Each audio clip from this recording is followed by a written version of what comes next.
complicated. It seems as if many of the things that were once special to us have somehow lost what made them special. Sometimes we don't realize that what we value the most today may very well wind up in a closet tomorrow. Adding machines used to take up half a desk, and now I have a calculator that I lose in my purse. I wouldn't even bother recalling hemlines and hairdos. But one thing that always manages to keep its head above water is tradition, the glue that holds a family together. It's a glue that's only as strong as the commitment given to it. And its toughest test is when someone feels a need to find their own way. And that's what our story's about in this episode of Still the Beaver.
Sweetheart. Yeah, I'll be okay. It's just that I don't think you'd understand anyway. Try me. Mom says I'm too smart for my own good. Well, woman to woman, I was thinking about your Grandpa Ward. You miss him? Yes. especially around the holiday time. You know, there was nothing he liked better than to have his whole family together. You kids and your folks and your sister. Aunt Gloria? I like her. She's my cheek pincher. That's why I like her, too. I wish she hadn't moved so far away. Grandma, I promise I'll never move away. Except for summer camp. Oh, love you, Kelly.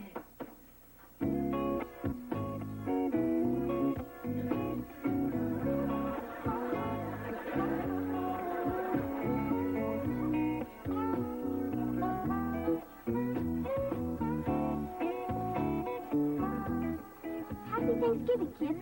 Thanks, I hate to break this to you, Ollie, but just because you put on your good suit doesn't mean you're going to get out of taking a bath. I already took a bath. Want to smell? No, thanks. I'll take your word for it. No, you should try on your suit. No need, because at Dylan's house, they don't care what you wear to dinner. And get this, we're going to watch the football game while we eat. Wow. And it gets even better. We're going to have dessert in the hot tub. There's no way Dad's going to let you spend Thanksgiving at someone else's house. He's just got to.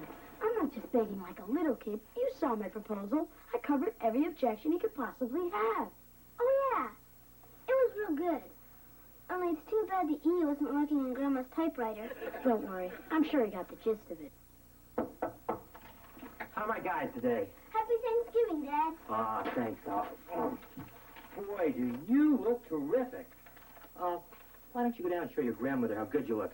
Are you trying to get rid of me? Oh, in a word, yes. I told you. Dad, did you read my proposal? Well, I certainly did, you know. Now, it was a little hard to read because of the E's, but I have to admit that your grammar and typing have gotten a lot better. Thanks. Then I can go. Well, let me just say that I really appreciate the thought and the maturity that went into this effort. In other words, I'm stuck here all day. Hey, well, let's not get that attitude. You know, this is supposed to be a special day. Dad, I'm not trying to be fresh or anything, but I don't think it's special to have to listen to Lumpy Rutherford grouse because he's sitting at the little table, or listen to his dad make with the over the lips, through the gums, look out stomach, here it comes. Always makes me laugh. That's because he's your boss.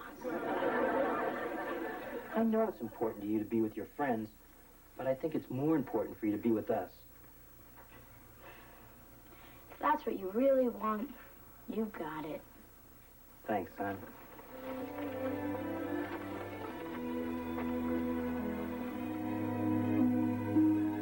They really eat dessert in the hot tub, huh?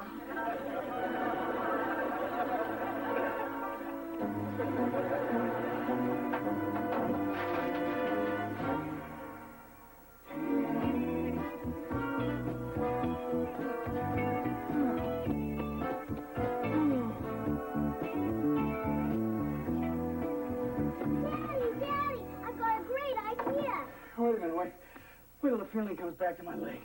We don't have time for that. You see, I went to help Grandma in the kitchen, but she was sad because she misses Grandpa Ward and Aunt Gloria.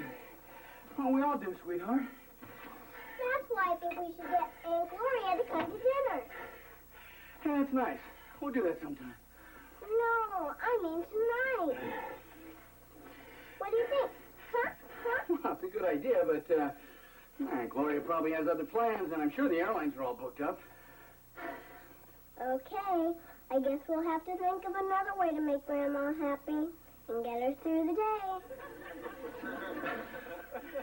Okay. We'll give it a try. Dad, you're rad. That's it, Gertrude. If you expect your husband to have Thanksgiving dinner with your parents, then you're going to have to marry somebody else.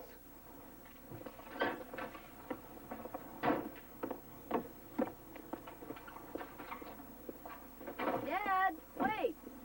Frederick, if your mom has sent you out here to beg me to stay, then she doesn't realize what a proud person your father really is. Actually, sir, she just wanted me to give you your jacket. 15 years. All I've heard from Fatso and the old crone is how I'm not supporting their daughter in a way that she's accustomed to. He's a warden. What am I supposed to do? Put bars on the windows? Get an arsonist to cook for us? Yeah, Grandpa wants to make up. He says he'll give you more time to pay back the loan. Loan? That money was a gift. If I give in to this one, the next thing the warden will want is the money back on that crummy vacuum he gave us as a wedding gift. I'll miss you, Dad. Oh, Frederick, you got a couple of extra bucks on you? What is that? You want a receipt for this, no doubt. That's all right, Dad. It's a holiday.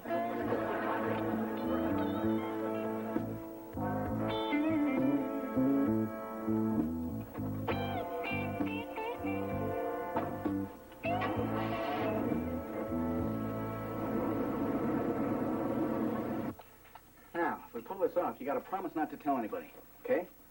Don't worry. I can keep a secret. Mom tells me not to tell you stuff all the time. Hello? Hello, this is Wally. Wally Cleaver. And Kelly, too. Hey, listen, I know this is kind of late notice, but how would you like to fly out and have Thanksgiving dinner with the whole family? You would? Oh, the answering service. I know you must be very lonely during the holidays, but I was really inviting my Aunt Gloria. Do you know when she'll be home? There's my family. Happy Thanksgiving. Hey, don't you kids have anything better to do with your life than sit around and make these phony phone calls all day? I'll handle this. Now listen, no more phone calls, no more delivering pieces, or we'll call the police, you'll go to jail, and you'll never get into a good college. Anyone for waffles? What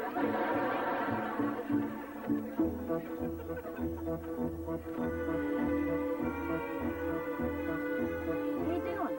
How's this look together? Fine if you're going to Don Ho's wedding. He can make me stay over dinner, but he can't make me look good. Yeah, that'll show him. What was I supposed to do? Beg, scream. Say you want to move back with your mother. Anything but write a proposal. Rub it in, why don't you? Okay. Did I tell you my old man rented the Rocky Horror Picture Show for after dinner? Well, I always wanted to see that.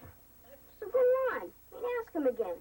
You're always saying what a pushover he is. Yeah, the kind of pushover who cries every time he sees the Wizard of Oz. Something like this, the answer's still going to be no. You got nothing to lose by trying. Unless you're afraid to even ask. You're not afraid of your old man, are you?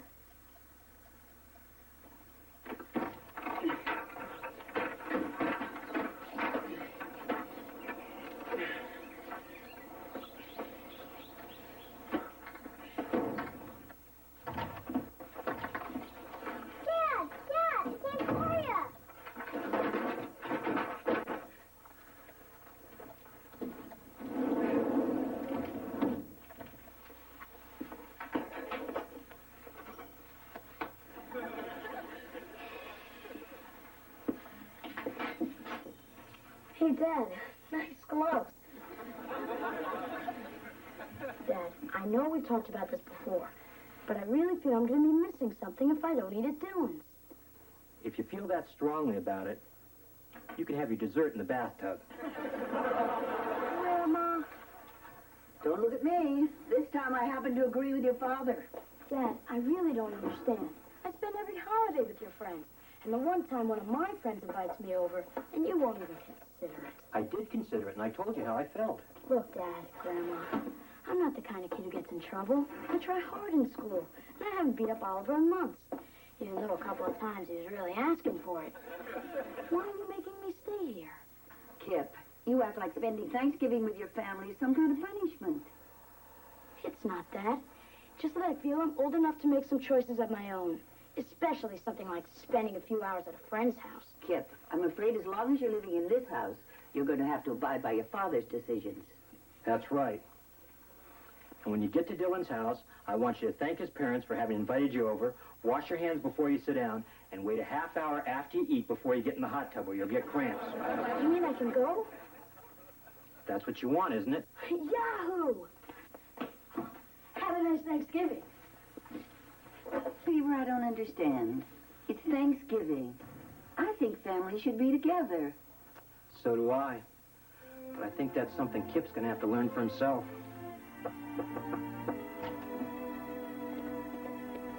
The Rutherfords. Happy Thanksgiving! Kip had the right idea after all. You little posies.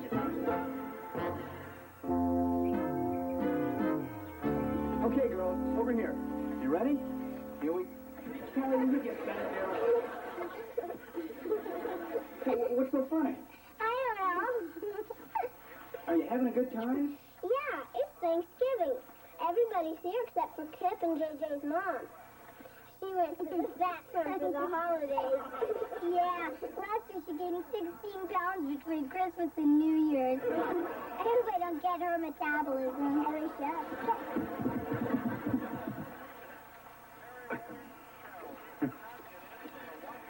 Hey, guys. Who's winning?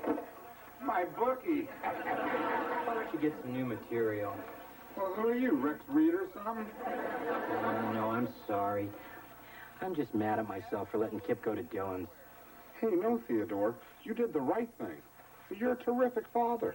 Do you really think so? Sure.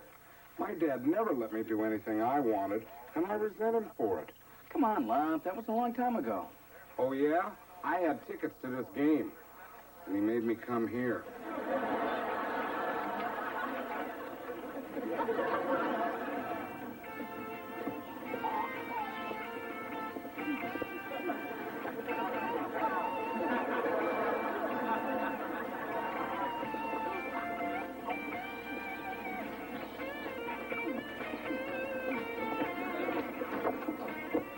Dylan, where have you been? But Mom, you said to get lost with the hockey stick.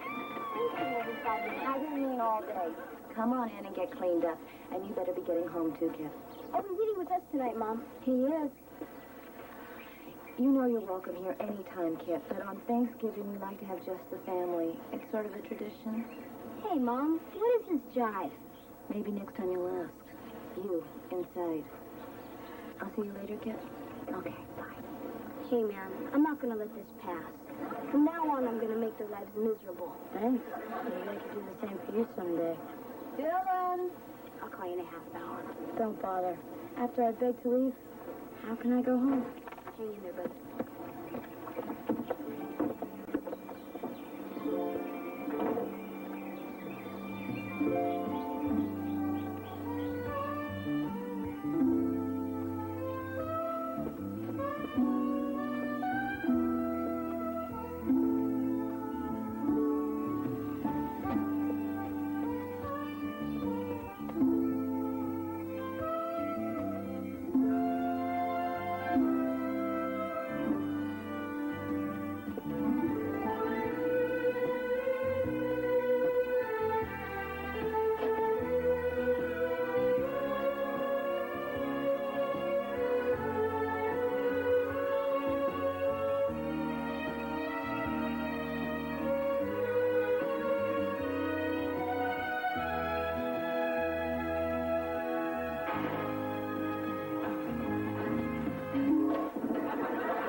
Excuse me.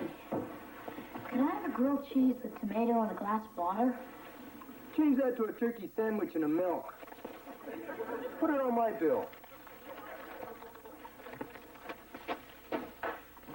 Hey, Chef Boyardee, let's move it, huh? If I wanted indifferent service, I'd have gone to a good restaurant.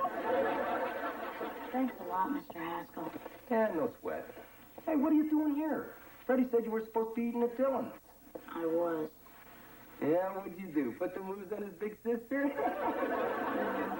Actually, Dylan's parents decided to disinvite me. Hey, that's pretty low. Even I wouldn't do that. I don't even know how I ever get into messes like this. It's in the genes.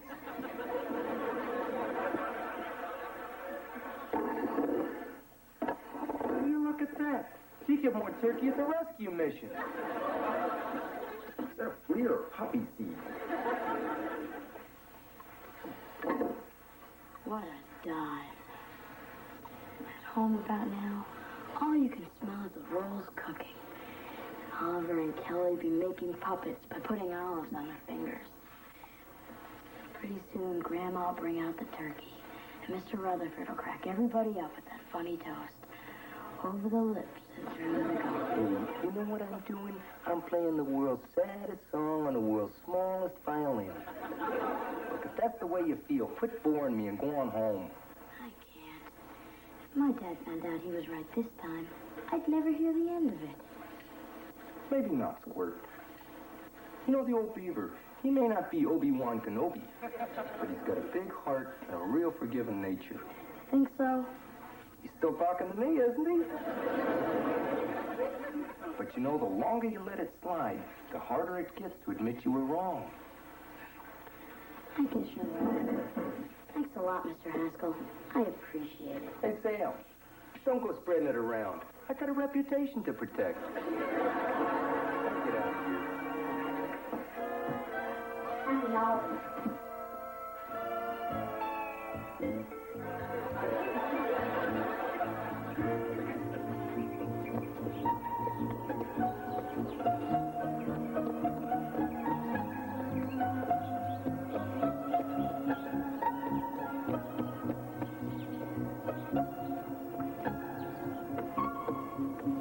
JJ, stop acting like a baby. It's not going to change anything. What are you doing to my granddaughter now? Me? I asked Clarence if there was any way I could sit at the big table tonight. Well, of course there is, my little cupcake. You just trade places with your father, and you can sit right next to me. But, Daddy, will you stop your whining already? Mom! Grandma! Everybody! Here! Quick! Hustle, hustle, hustle! You know how to use this thing? Here, I want you to get all of this. Okay. What's wrong, honey? Ta-da! Surprise! Mariella! Hey, Gloria! Oh, What's all the emotion?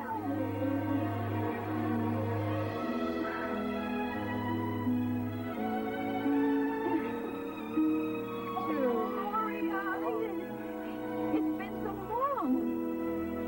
I'm so happy to see you. Oh, gosh. Who's responsible for this little surprise? It was my idea, except Daddy paid for the plane ticket. Well, I thank you both. You too. Mm-hmm.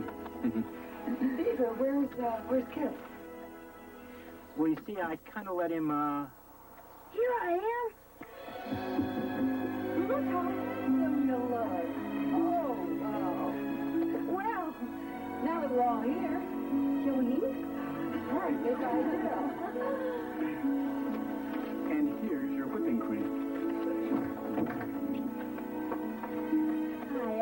I guess I should have tried these on this morning. The pants are a little short. you look very handsome to me. I guess I owe you an explanation. All I care about is that you're here. Me too.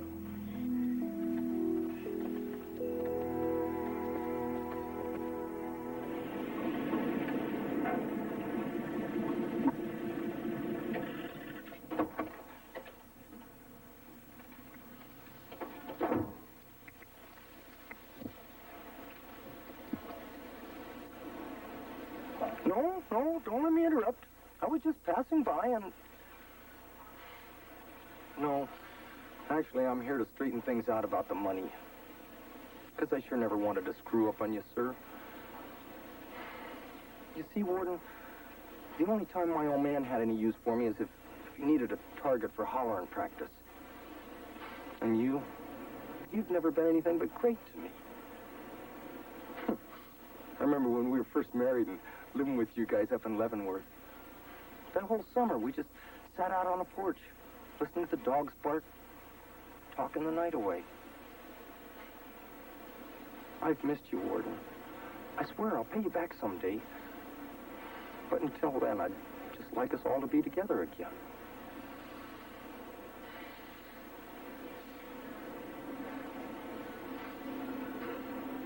I could never say that.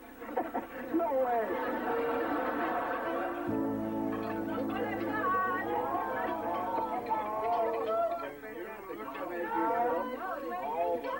Hey, Clarence. Switching seats with me. Theodore. Just Vanessa, I'm going to see about getting your office heated. I said, I'm going to take you. Didn't it look good? I'd just like to say how happy I am that we're all here today. And, you know, I think it would be a nice idea if we all joined hands and give thanks.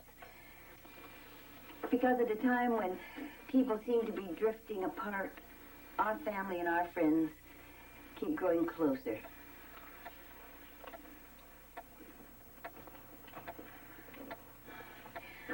Wally, would you do the honor? Ah, I'd love to.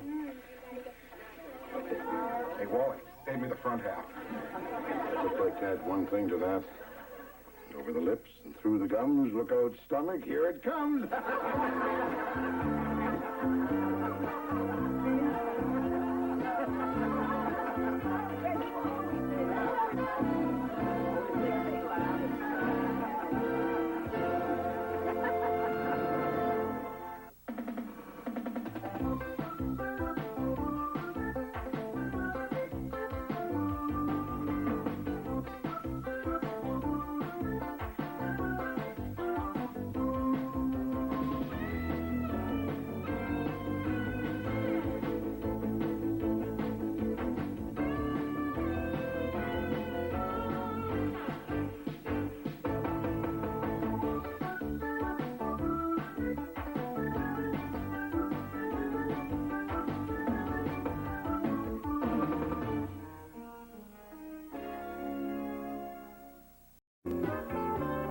Of all the values we Cleavers try to teach our children, some, of course, are more important than others. No matter how hard you try, kids will always leave the house without making their beds, or they'll hide their kidney dreams in a flower vase. But in our family, we place honesty at the top of the list. Unfortunately, a lie can sometimes seem like the easy solution to a problem. But the longer you live with that lie, the harder it becomes to face the truth. And that's what our story's about in this episode of Still the Beaver.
For sharing your birthday present with us. Well, class, while that may have been difficult for some of us, there's a tremendous scientific value in seeing a real calf's brain. Hubert, next time you have something disgusting to share it with me first.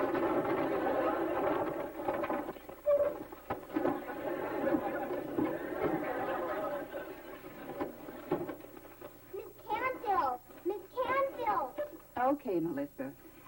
Let's remember now, the important thing is how much joy something brings, not how much it costs. I'll try, Miss Cancel. Today I'd like to share something very special to me. And they're just about impossible to find in Mayfield. But my father went to New York on a business trip and brought me home. If it's another ceramic horse, I'd rather see cow brains. My very own mulberry bush doll. Boss! Big deal. Isn't she beautiful? And she's even more expensive than my Cabbage Patch doll. Sorry, Miss Campbell.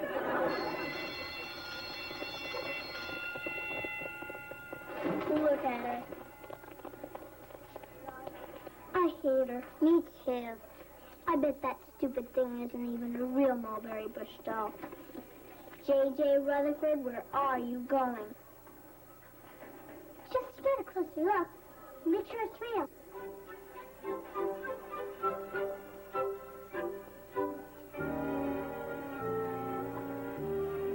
Traitor. It was the most awesome video. The guitar player goes into this solo. And wow!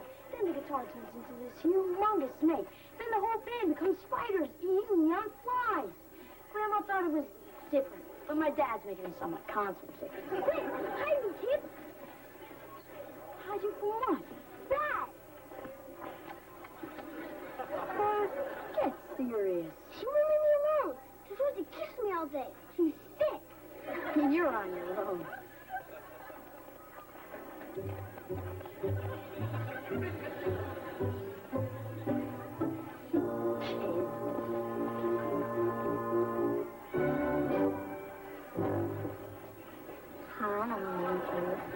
Hi, Peggy.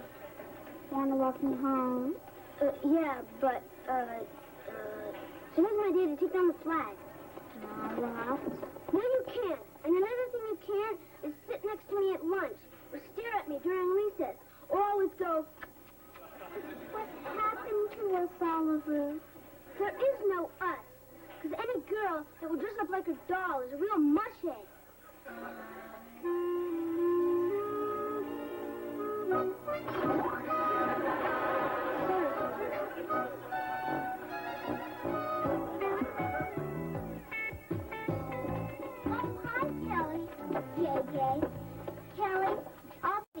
Girls are coming over to play with my doll.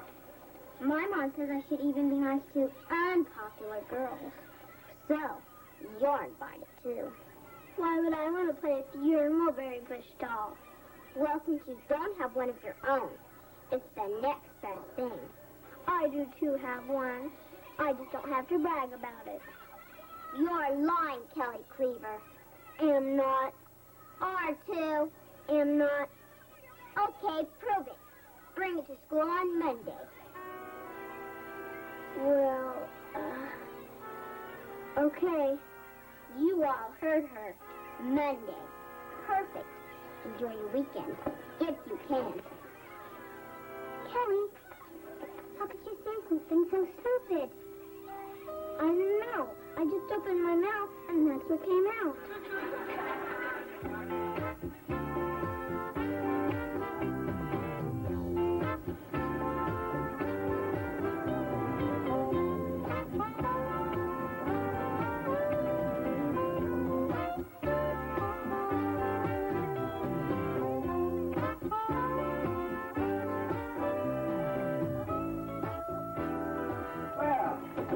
How's my little girl? Pretty good. You call this pretty good, huh? What's wrong, huh? Dad, you know those mulberry bush dolls? You mean the ones that were on the cover of Time magazine? I gotta have one. Well, we'll see if we can't work something out, okay? Do you think we could work something out by Monday so I could take it to school? Kelly,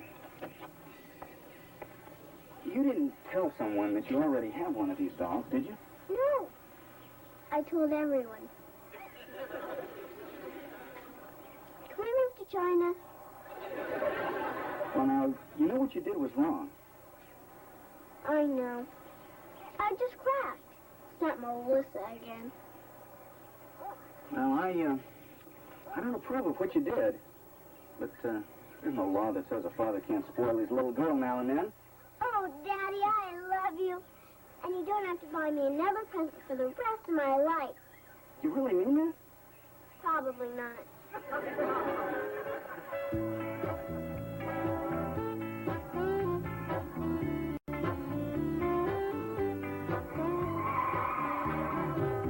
I can't believe it. Finally, somebody actually has one. It's about time. We've been to 85 stores already. Beaver, that's a mulberry bush doll.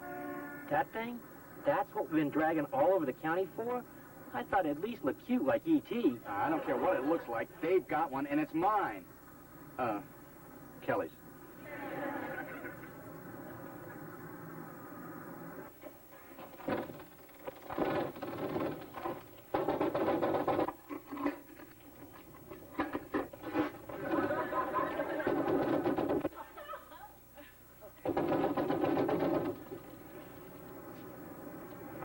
Oh, thank goodness.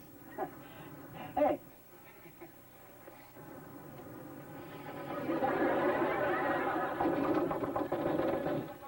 Can't you read? We're closed. This'll only take a second. I know exactly what I want. Yeah, that ugly doll in the window. Oh, is that all? You'll just give me $29.95, tax included. The doll is yours. Yeah, great. Here you go. Now, just put your name, address, and telephone number right there, and we'll contact you just as soon as our next shipment arrives. Shipment should be no longer than 12 to 14 weeks. 14 weeks? What about the one in the window? It's not for sale. It's my display model. I can't wait. Be a big boy. Sir, do you have any children? 3 girls. Or was there ever something that they wanted so badly that you just had to buy it for them? Oh, yes, but it's still in the window. My daughter needs that doll. My daughter needs braces. Perhaps we could work something out. That's bribery. I prefer to think of it as the law of supply and demand. I promised my little girl one of those dolls, and you are going to sell it to me at the suggested retail price, or you and your daughter are going to need braces. Wally, now wait a minute. Do you want to get disbarred over a doll? Beaver, I went to school for 7 years. I took an oath to support the law. Do you want the ugly doll or not?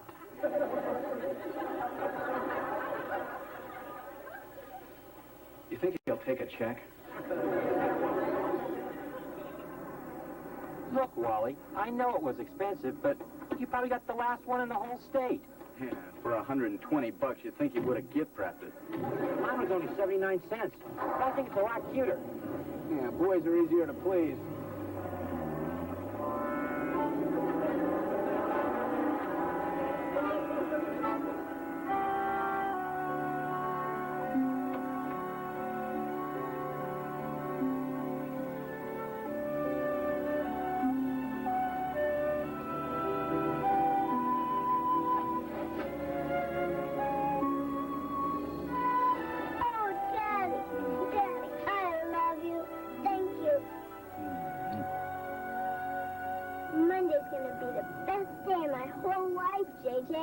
When Melissa sees this doll, she's going to want to crawl under a rock. That's where she came from. I've got the best dad in the whole world. Yeah. Clarence said I couldn't have one of those dolls until my grades came up and he got a new car. Don't your parents mind you calling them by their first names? I think Letitia does. If Clarence doesn't care what I call him as long as it isn't Lumpy. Kelly, hurry. A car just crushed the fire hydrant, and you can get wet from all the way across the street. Come on.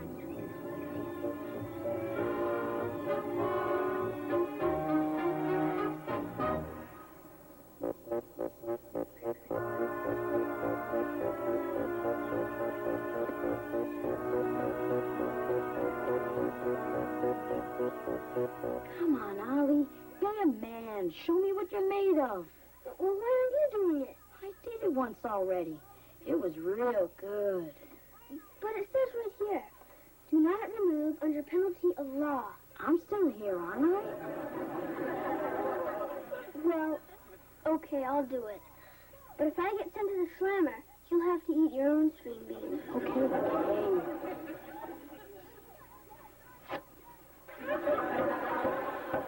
He made me do it! My life is over. I lost my dog. Big deal. I just broke the law. You don't understand. After all my father went through to get that doll, I'm going to be locked in my room for the rest of my natural-born life. At least you won't have to face the kids at school on Monday. What am I going to do? Tony dog eat it. We don't have a dog.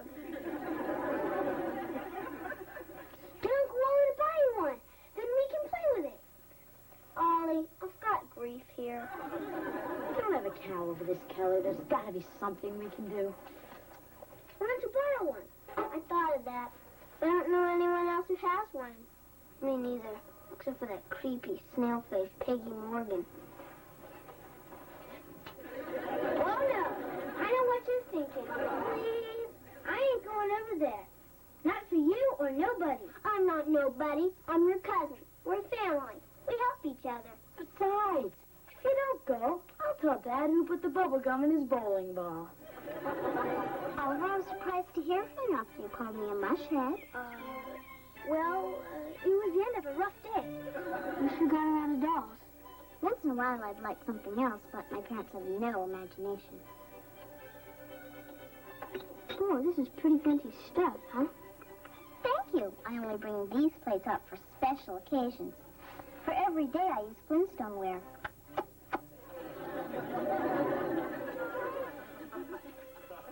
Don't you like tea? Oh, yeah. It's just that my lips burn easy.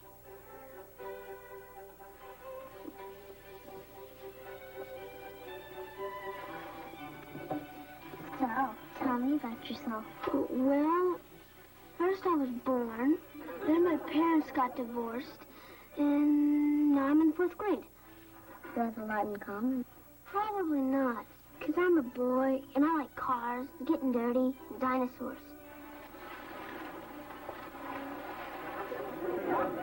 Do you like me?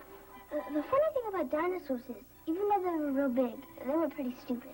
Do you like me?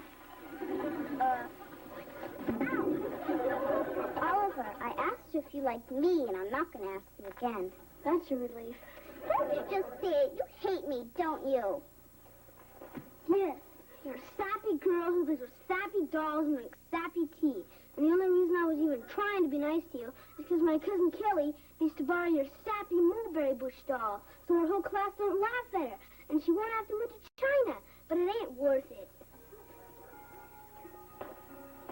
Oliver!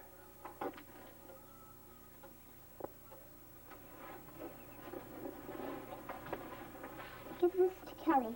Tell her she can keep it as long as she needs to. You're gonna do that even after all those sappy names I called you? You better go now.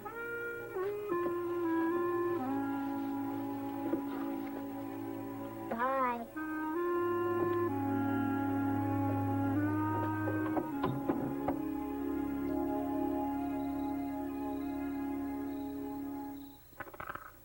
Five.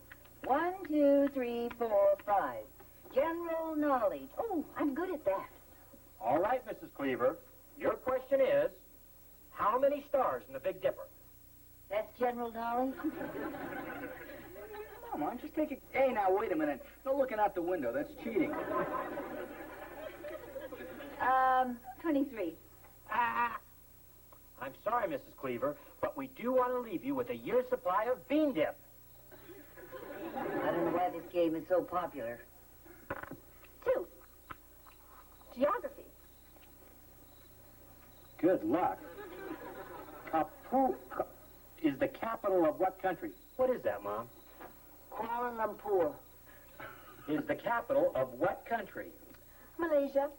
Hey, now, have you been studying the cards again? Yes, honey, that's what I do after you go to sleep every night.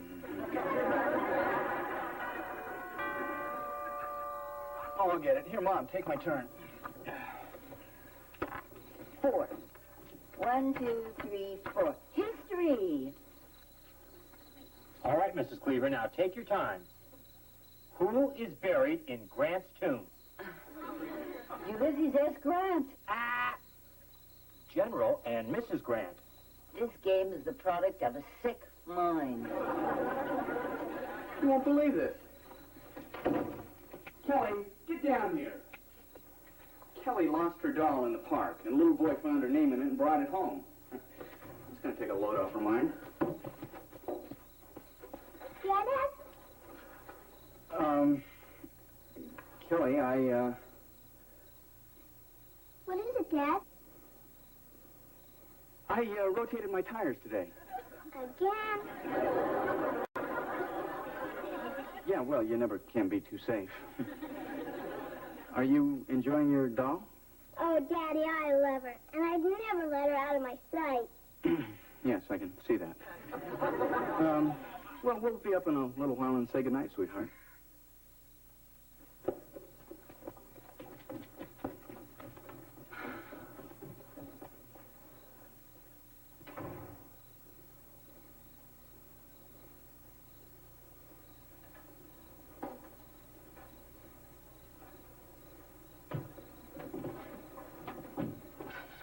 Where'd she get $120 for a doll? How much? That's not important. The point is that she stood there and pretended like nothing was wrong.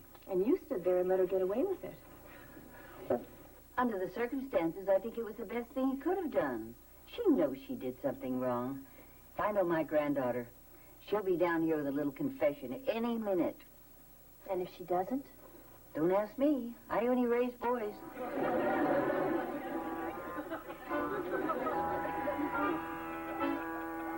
Honey, it's 8:23. How much longer can she live with herself? Now, don't sell her short. She still has 7 minutes to bare her soul and not be late for school. I think that's 6. Goodbye. Goodbye. Hi. I have to clean the rabbit's cage after school, so I'll be home late. Kelly, isn't there something that you wanted to tell your mother and me? Dad? Yes, sweetie? Can I have some lunch money? It's Sloppy Joe Day. Yeah, sure. Here. Now, is there anything else? No. Nothing else. Thanks anyway. Bye. Okay, Mary Ellen, I think she's had enough of a chance. Kelly! Kelly, get back in here!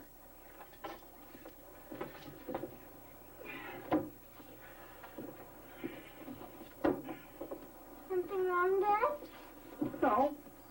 I just didn't want you to leave without this.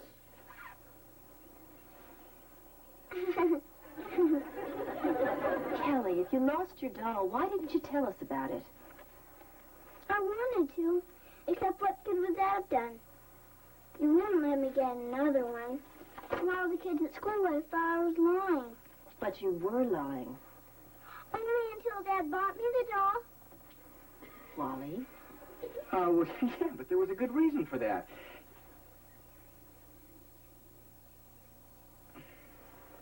Well, I guess there wasn't. Well, it seems that I didn't set a very good example for you. See, you lied and I rewarded you. That's wrong. I didn't want to lie. But I had to show that Melissa. Sweetheart, sometimes it's easier to lie. Whether it's about having a doll or how much you like your mother's broccoli quiche. I thought you told me you liked my broccoli quiche. I lied. But I make it every week. You see, when you tell a lie, it just keeps spreading.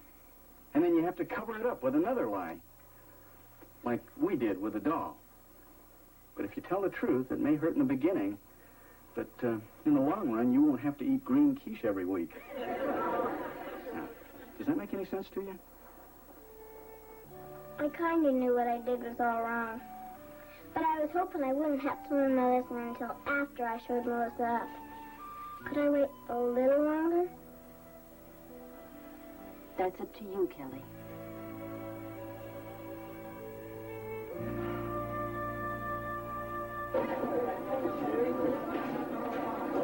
Well. I think Kelly was too afraid to show up. I knew she didn't have a Mulberry doll. Did you think you could sneak in after the bell rang? Why would I want to do that? Because you lied about having a doll. You're right. I'm always right. I have two. Kelly's my best friend. Well, I hope you're happy now. You know, I thought I would be, but I'm not. You see, I didn't have a doll when I said I did. You lied. Yeah. See, I was right. Yeah, it was really dumb. And I know nobody's going to like me for it now. I will. Except for JJ. But you know, if people only like you for your dolls, then they're not really your friends. And that's all I have to say. Morning, Melissa. Looks like you're going to have to go out and buy all new friends.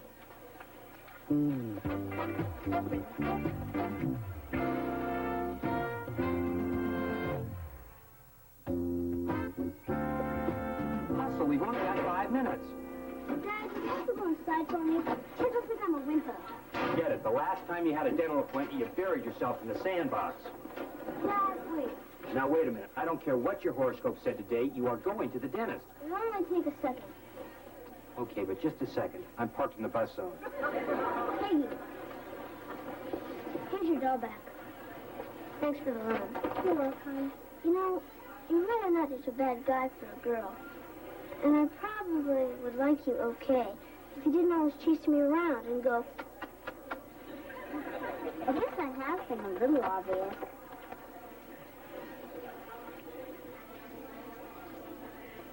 You know, I got a new dinosaur book, and maybe you could come over and look at it sometime. You really let me do that? Sure. As long as you didn't tell any of my friends.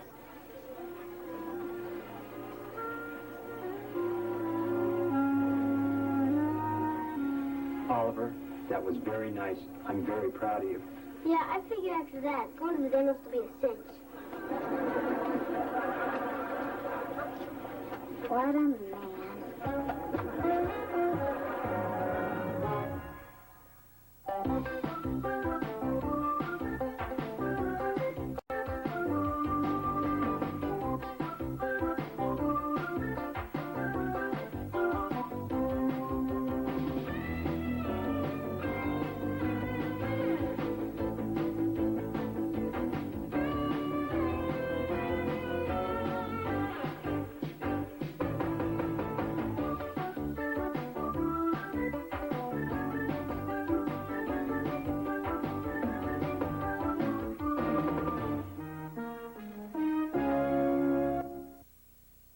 On the new Leave It to Beaver. And I think the best way to teach them responsibility is to give them a pet. They breed horses smaller than that dog. Dad said our pet had to be small. He didn't say it had to be charming. I'm going to take him home.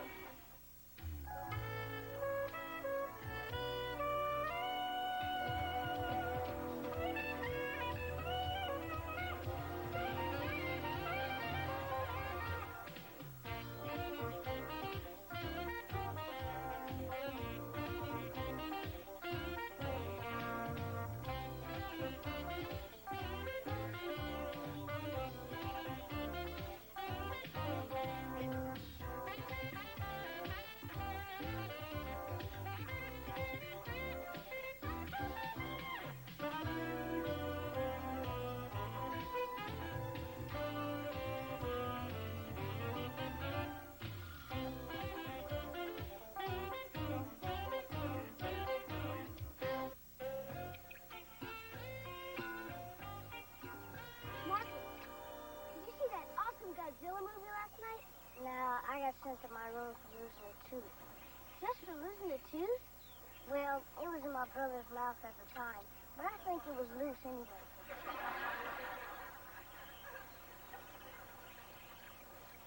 One, two, three.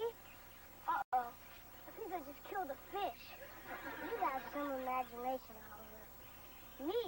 You're the one who's scared of kryptonite. You laugh. But I had a bad experience once. Coming? Oh, sure. Take off even before I get a chance to beat you. Wait, you can't leave like that. Oh, thanks. You're the only one I can trust with my secret identity. See you later, Ollie.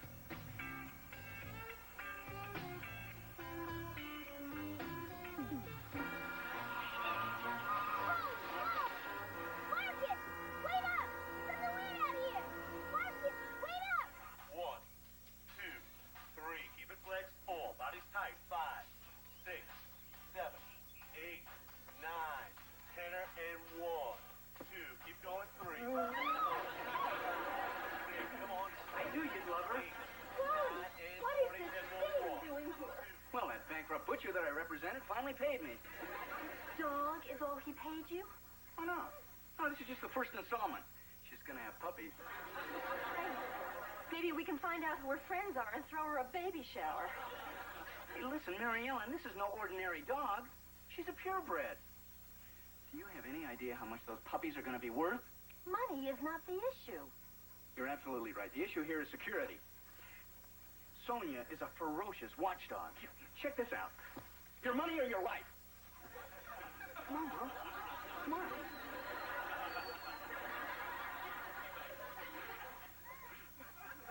Well, she's great with kids. But you know Kelly has allergies. Oh, come on. She got over those a long time ago. Bob, is there a dog in the house? Not for long, Kelly. Hey, look at him, Beaver. A boy and his dog. Now, come on. Is there any greater joy? Well, Kip was happy when we brought Oliver home, too. But after a couple weeks, he wanted to give him back. Oh, hi, Mom. Oh, Grandma, look what Uncle Wally got us. Well, how thoughtful of Uncle Wally. Beaver, did I see you in the kitchen a minute? I knew you'd want to, Mom.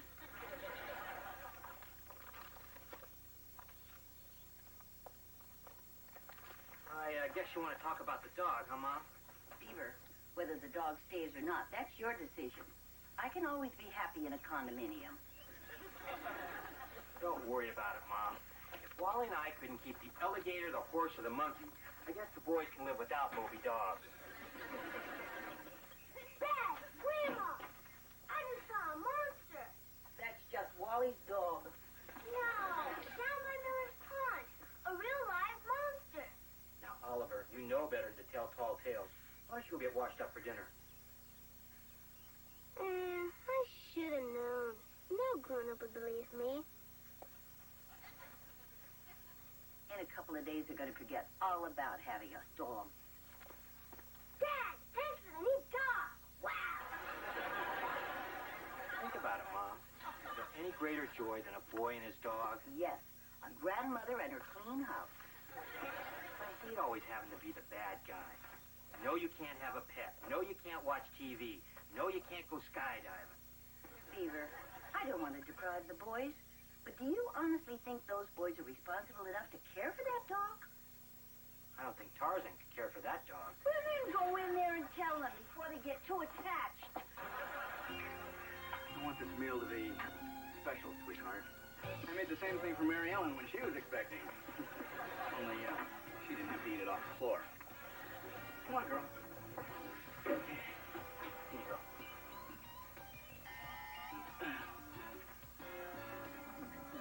Who's there? Dwayne. Dwayne who? Dwayne, a bathtub. I'm drowning. Come on in, Eddie.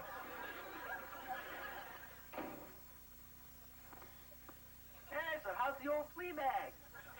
I wish you wouldn't talk about her like that, Eddie. Ooh, touchy, touchy. I'm here to save your marriage, not boost your dog's ego. Okay, okay. Look, I've made a list of instructions. Now, this is what she likes to eat. Are you kidding, Sam? My kids don't eat this good. Eddie, are you sure you're going to give her a good home? Hey, who said anything about a home? I need a guard dog for my construction sites. Is that the way you're going to treat my dog? What are friends for? Sonia, sick him.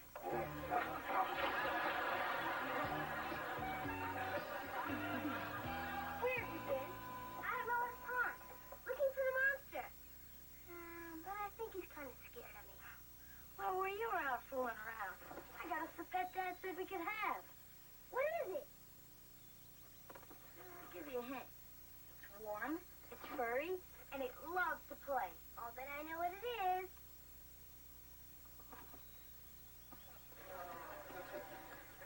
Spider ate our kitty. Brain. That spider is our pet. And he's a tarantula, and his name's Mr. T. I have a feeling that's not the kind of pet Dad had in mind. Look, Dad said our pet had to be small. He didn't say it had to be charming. What about Grandma? She wouldn't even let me be Spider-Man for Halloween. You're right. So let's not say anything about Mr. T until we can prove we can take care of him. Good thinking. Does he look hungry to you? Shouldn't be. We split a cheeseburger on the way home.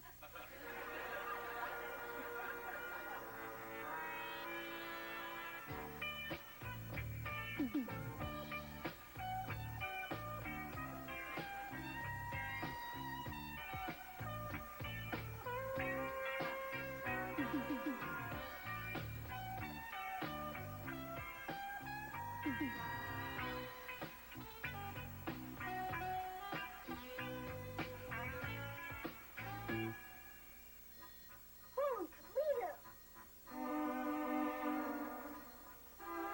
Uh-oh, Mr. T, where are you?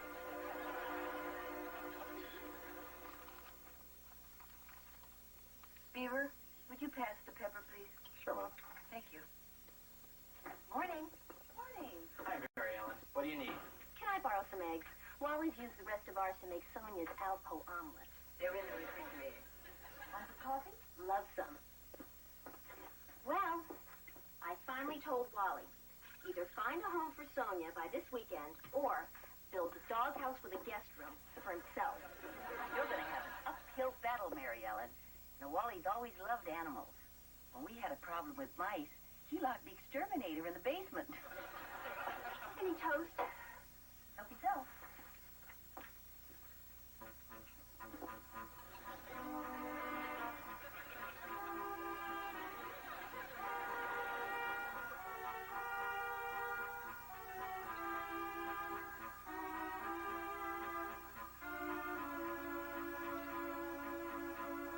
Oliver, how come you're not ready for school? Because I think I'm going to be coming down with something. Well, all the more reason to have a good breakfast. Here, you sit down there. Good morning, Aunt Mary Ellen. Morning. Good morning, Aunt Mary Ellen. Hi, Kip. Well, good morning, Kip.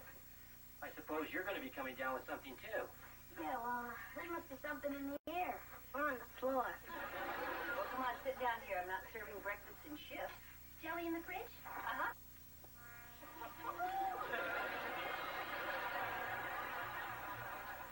Dad. Wondering. Tarantulas poisonous? Some are, some aren't. What about the one on Aunt Mary Ellen's back? I don't know what gets into your heads. I stick out my neck so that you can have a pet. And you sneak in a creature from a horror movie. But Dad, nobody got hurt. But somebody could have. The point is, I trusted you, and you proved that you're not responsible. Dad, we promise. He won't get loose again. We'll even put him on a leash. It's too late for that. This little experiment responsibility is over. And so are your chances to ever have another pet.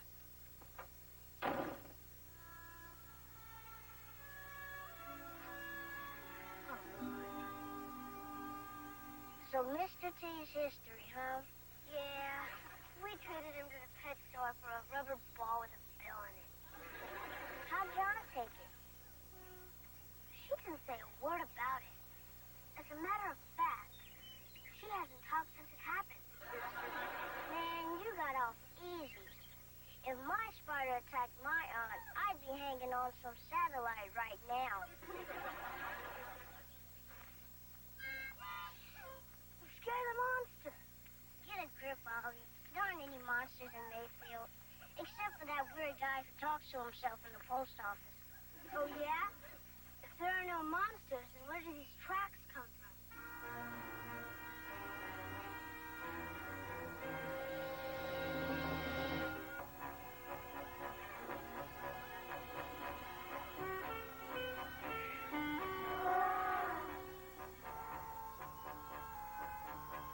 What's an elephant doing at Miller's Pond?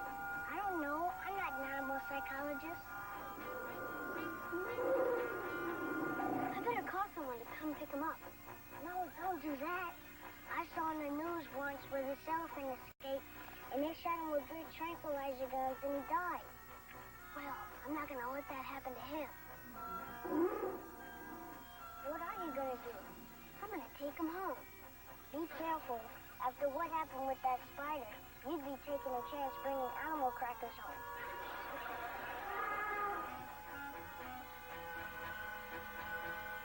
I promise I won't tell.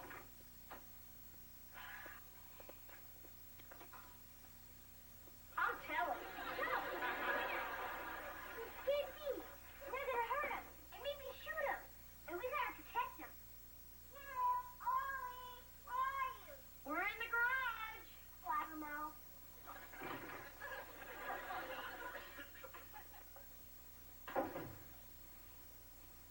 Isn't that an elephant? No, it's Lumpy Rutherford, and he's going to a costume party. It is not Lumpy. It's Sinbad the elephant. We learned about him in Carter's yesterday. He was supposed to be in a luggage commercial, but he ran away. Everybody's looking for him. But they're not going to find him, because I'm going to keep him right here. Nothing bad happens to him. You don't have any idea how to take care of an elephant. Sure I do. I've seen Dumbo 3 times. Oliver, be realistic. You can't keep him here forever.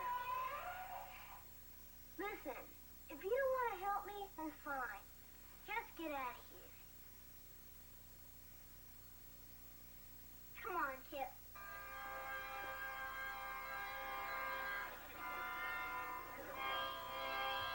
This way good. We're in help. Maybe we could help you until we can figure out something to do with it. Thanks, guys. But remember, not a word of this leaves the garage. Deal? Deal. Deal.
Keeping an elephant in the garage.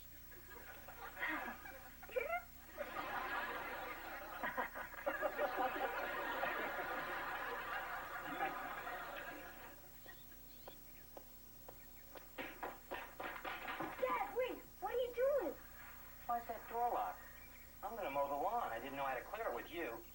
What are you hiding in there? The truth is, Dad, Oliver found out you returned the tie I gave you for Father's Day.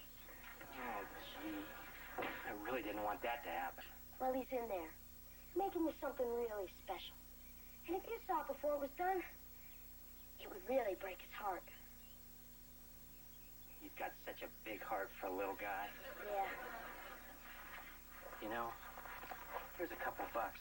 Well, just in case you need some more supplies, you can tell him you found it at the couch. Thanks, Dad. My boys. I gotta tell Wally.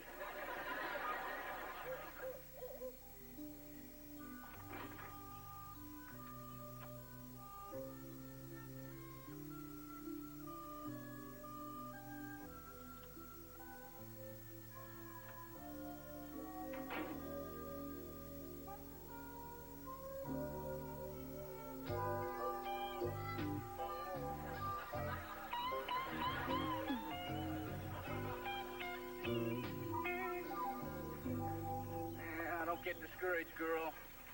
Kelly's allergist says the new breakthroughs are being made every day. Oh, and Mary Ellen is starting to soften. I can see it. It may not be obvious to you, but I've known her longer. Hey, wait a minute. Where are you going? Come here. Come back here. Whoa, big girl. Hey, whoever's in there, I gotta warn you, I got a vicious dog out here. In football.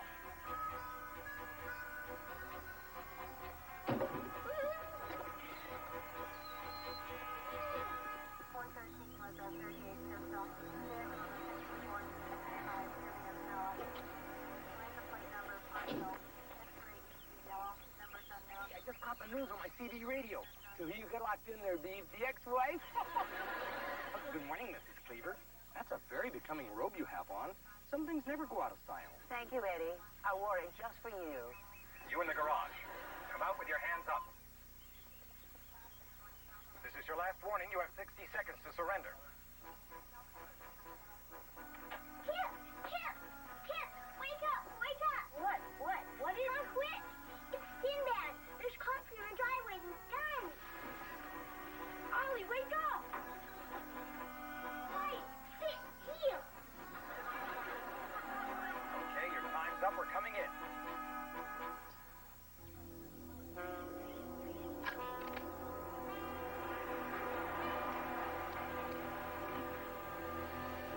Don't shoot! Don't shoot!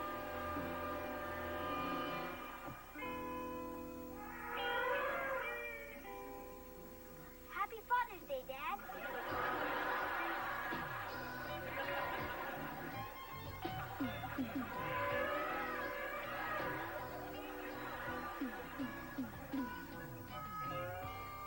What's Dad making us wait so long for?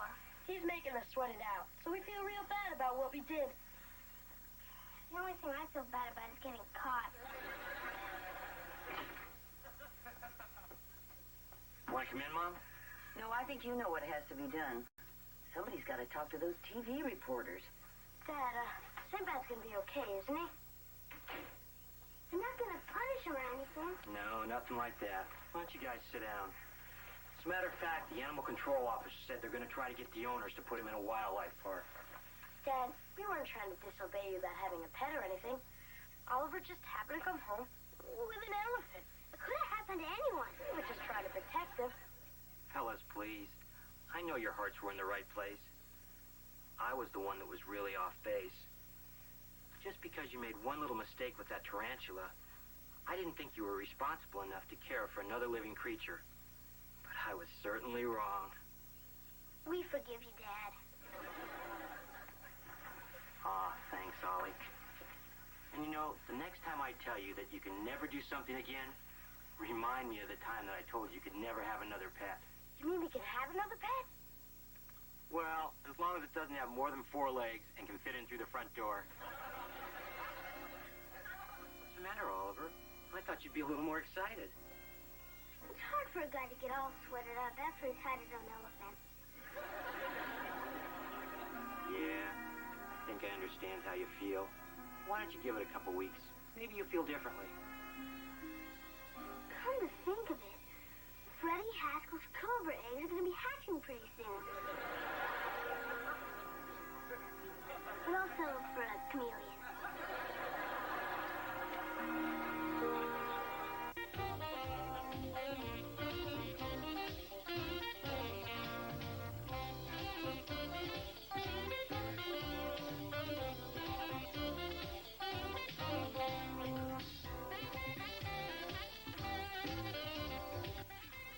Take care of yourself and your family with a show that puts parenting in perspective.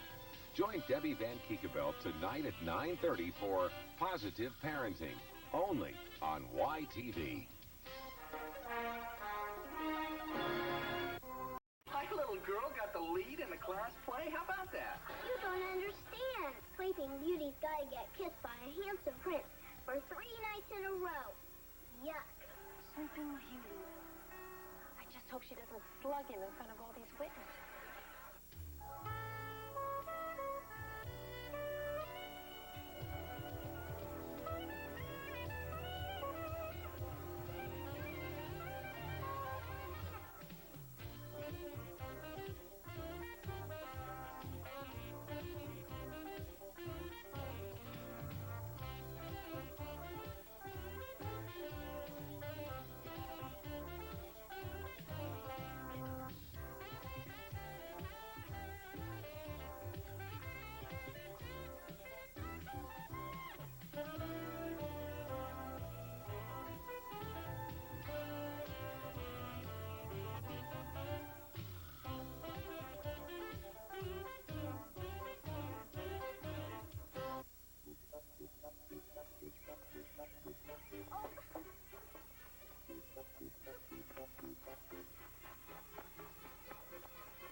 You do something if you don't tell me what it is you don't want to do. Because if I tell you, you'll make me do it. Where's Dad? He's on the phone trying to get a client out of jail. But this is important. Hi, where's Wally? I gotta see him right now. Get in line. I am in line. Daddy, don't make me do it. Okay, you don't have to do it. Now, why didn't I think of that? Wally? So, Kelly, what don't you want to do? Be Sleeping Beauty in my class play. I can't. Oh, sure you can. Look, Wally, I gotta talk to My little girl got the lead in the class play. How about that? I knew playing a thermometer last year would lead to bigger things. You don't understand. Sleeping Beauty's gotta get kissed by a handsome prince for 3 nights in a row. Yuck. Come on, honey, give it a try. It's only a pretend kiss. Forget it. Why couldn't we have done the ugly duckling? Then all I'd have to do is quack. I don't get it. She'd rather be a duck than a princess? Honey, you just don't understand women.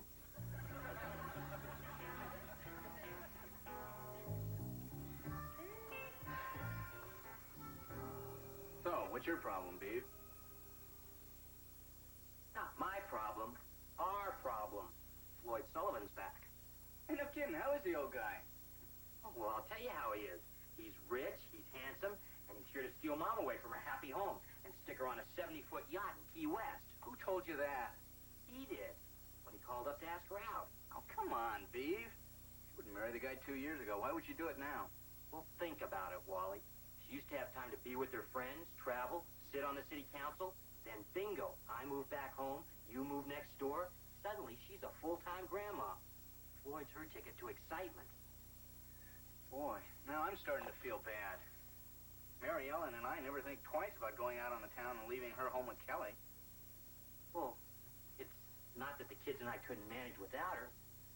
It's just that she's become such a big part of our lives. I'd hate to lose her. Well, you know, Beav, if you're really afraid that Mom's going to jump ship, we all better start making her life a whole lot easier. You know what we should do? What's that? Start treating her like a guest in our homes.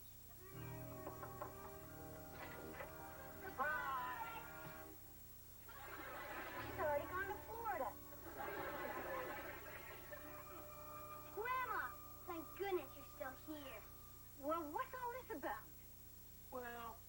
boys thought they might surprise you with breakfast in bed.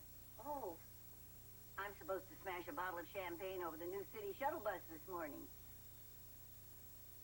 But I made it a practice of never smashing anything on an empty stomach. Yeah. Yeah, all right. Oh, everything looks just wonderful.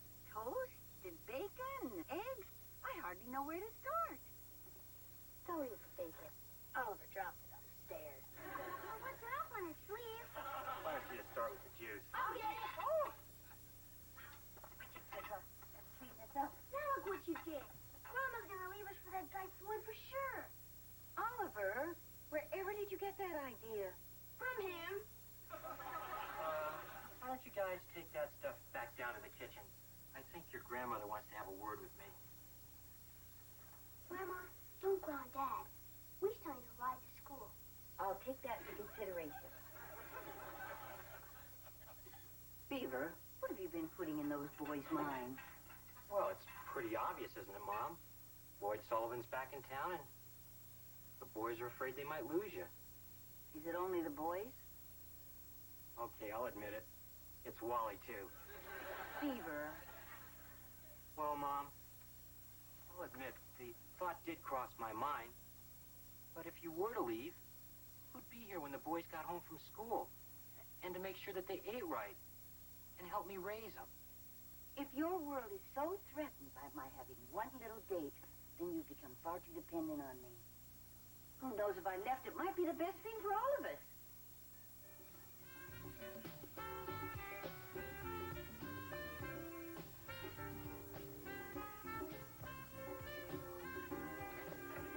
Oh, hi. Hi, honey. Have a good game? Yeah, I won all 3 sets. Well, it wasn't too tough. On his first serve, Lumpy hit a lady in the snack bar and got a little tentative after that. Well, I'm glad somebody around here had an easy afternoon. What's up? Wally, I'm worried about Kelly.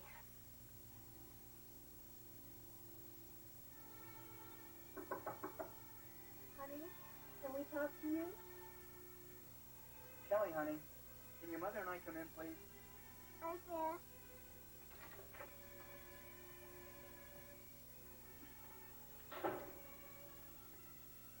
So, how's everything in school? Not bad, but I can't never go back. Not after what I did. Kelly, before we start checking into private schools, could you tell us what happened today? Well, we saw a movie about our friend the sun, and in rehearsal, I belted the prince. You belted the... Any particular reason why? He tried to kiss me. Everything was going fine until Miss Canfield said we were going to rehearse the last scene. So I lay down on the card table and closed my eyes. And Doug said, "That's the prince. At last I have found you, but I fear I am too late, for my life will never be complete without you, my sleeping beauty." Then I smelled salami. So I peeked a little, and there was his face coming closer and closer, all puckered up like a fish. And then, the only way I could stop him was, pow! Well, it's lucky that his father's a dentist. Honey, the kiss is supposed to be the happy ending. Not for Dad. Kelly, listen, I know you can play that part, but if it's upsetting you this much, why don't we just stay home this weekend? We'll rent a movie and make some popcorn. No way.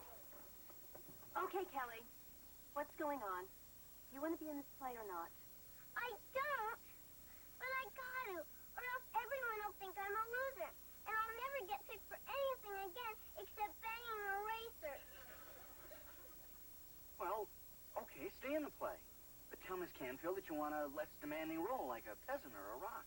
Oh, Daddy, how can you be so mean? Actresses.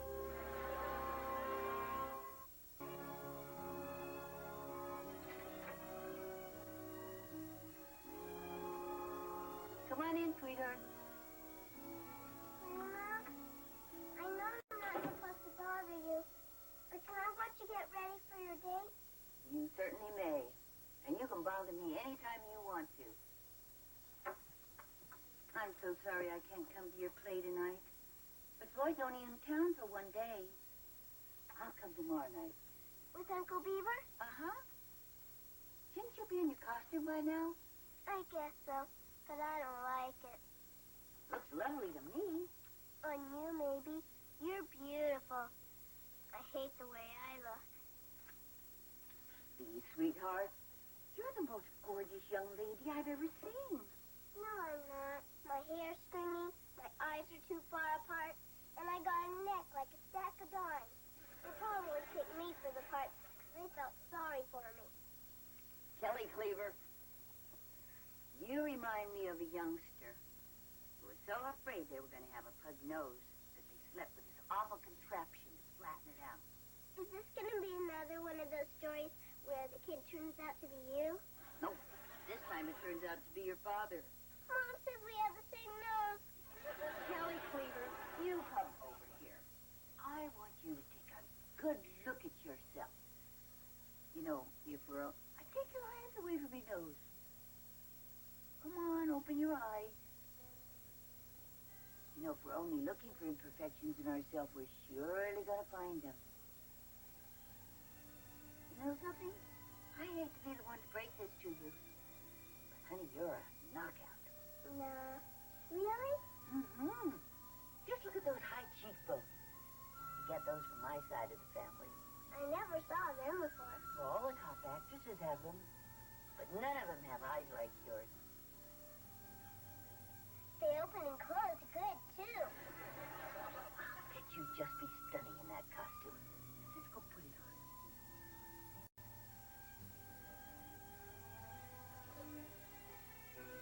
And here's your costume. Oh, what a pretty petticoat. I picked it out myself. Oh, you did? Uh-huh. Yeah. Do you put your hair up? Uh-huh. What a lovely dress this is. At least it'll hide my knobby knees. Well, that's an advantage. Come on, let's go take a look.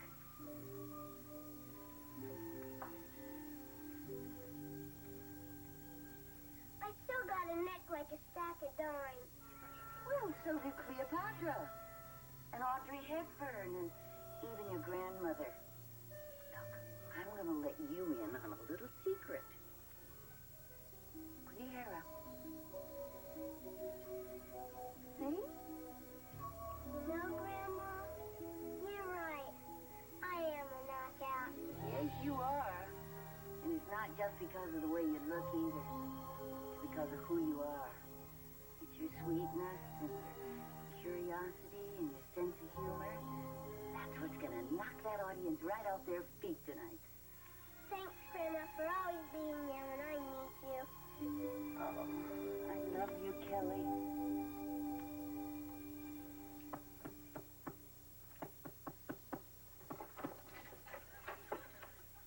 Hey, Gertrude, is the man of the house about? Cut it out, Eddie. I don't need any guff from you, especially not tonight. You're right, Beef. That was a cheap shot. Hey, look, why don't you gather up the kids so I can get them out of here before your Tupperware party starts? Kip, Oliver, your ride's here. Theodore, might I remind you of the spiraling cost of admission at the drive-in? Okay, but this time just don't sneak them through in the trunk and then try to pocket the money. We got five! Here, you got it, this car. It's so long it sags in the middle. Hey, this guy's no teenager. Did you say he lived in Florida or discovered it? Eddie, doesn't the movie start soon? Yeah, I just want to stick around long enough to meet the petrified playboy. Maybe if we don't answer, he'll go away. Now, come on. I want you guys to be on your best behavior. And you too, Eddie. Theodore, how nice to see you again. Ah, thank you, Mr. Sullivan. These are my two sons, Kip and Oliver. Kip? Oliver? Well, how was your trip? Fine. Who is that obnoxious child out front who tried to charge me for parking? You must have encountered my firstborn, Frederick. And this is Eddie Haskell, who's just leaving. It's a pleasure, sir. Coming, son. And may I say, that's a splendid suit. Are ascots back in fashion again? Why don't you boys go outside and keep Frederick out of trouble? Boy, he must be a messy eater. He's got a napkin on him. Whoa.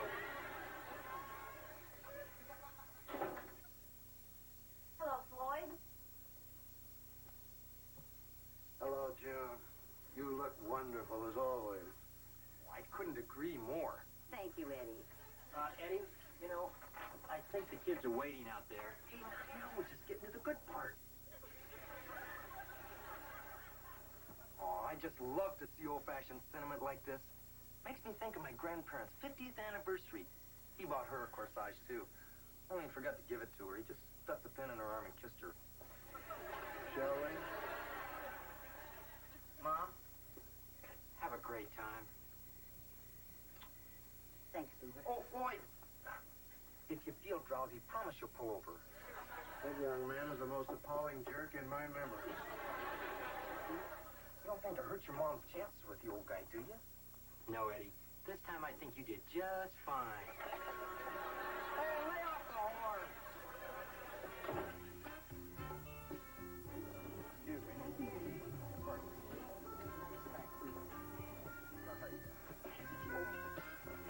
Excuse me. Hi. Were these the best seats you could get? Clarence, this is the second row. I just hope I can get a good shot of JJ from here. Will you relax, Lumpy? You can practically touch her from here. I'm thirsty. Lumpy, the show's about to start. Oh, these things never start on time. Excuse me. Whoa. Sorry, whoa. Excuse me. Pardon me. Whoa, pardon me. Did I miss anything? Hey, these really are good seats.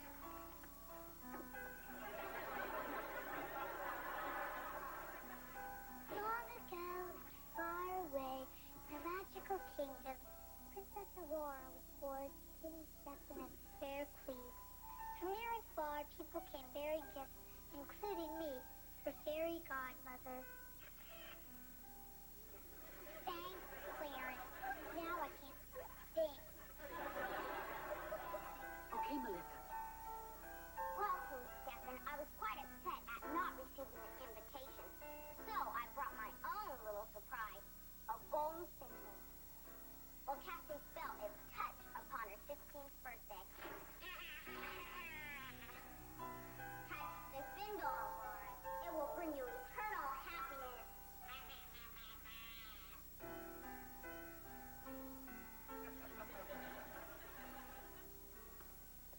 Don't touch it, Aurora. It will bring you eternal bliss. The fairy godmother, this is so pretty. What harm could come from just one touch?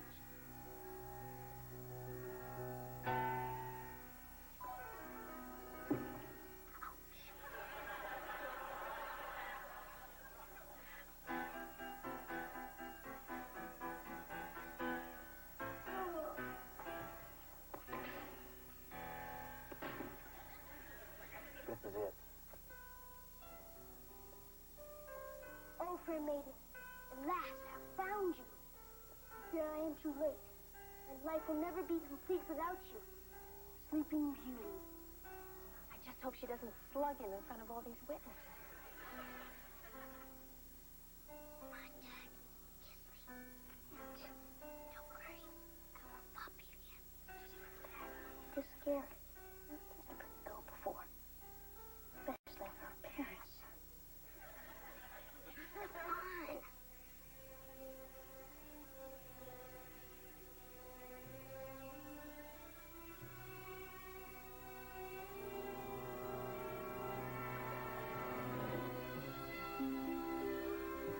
Don't worry. It was only pretend.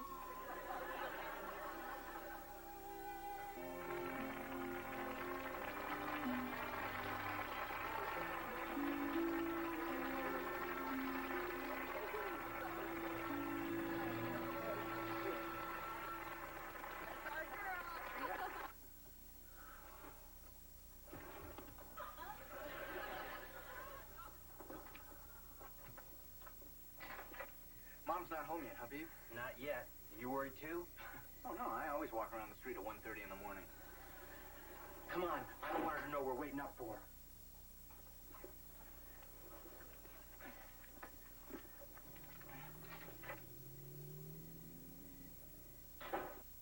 Mom, is that you? Hi, boys. waiting up for me? No. We were just playing poker. Oh, really? Why'd you just discard 3 kings? Mom, I think we ought to have a talk. Oh, this sounds serious. Should we go in the den? Come on, he just wants to know where he stands. And I'd like to know, too. We really had a nice time. And how was Kelly's play? Oh, she was terrific. You know that part where she's supposed to kiss That's the prince? great, Wally, but we just stick to the part about Floyd and Mom. How much your grandchildren love her? Well, Beaver, if you really want to know, Floyd asked me to go to Florida with him. And I didn't even have to think it over. Well, so, Wally, tell us about Kelly's play. Beaver, I'd really rather hear about Mom's evening right now. Thank you, Wally. You know, living with my children and my grandchildren can sometimes be nothing but headaches, aggravation, and carpet stains. That's not really the lifestyle that grandparents are led to expect. But tonight when Kelly came to me for help, and what little I did really had an effect on her, that really meant an awful lot to me. I don't want to be one of those grandparents who just comes in once a year and passes out presents. I'm really a part of your life. And right now, I wouldn't trade that for any yacht in the whole world.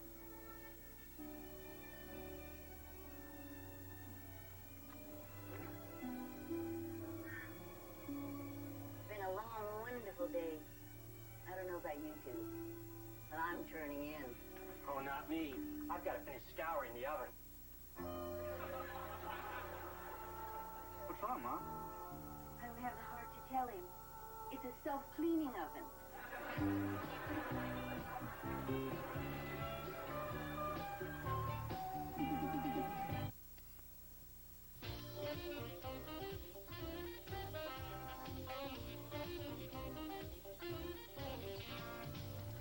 Old Spanish California's classy defender of right. Zorro, next on YTV.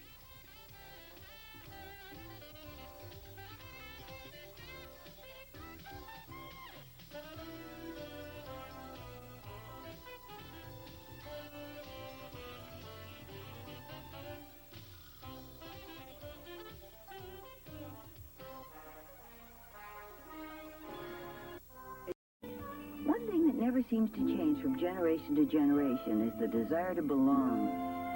There's nothing like the camaraderie of being in on something special. But when you discover that you're wanted, not for who you are, but for what you have, it can be a painful experience. And what's even worse is realizing that you've neglected those that really matter the most. And that's our story in this episode of Still a Beaver.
Ollie.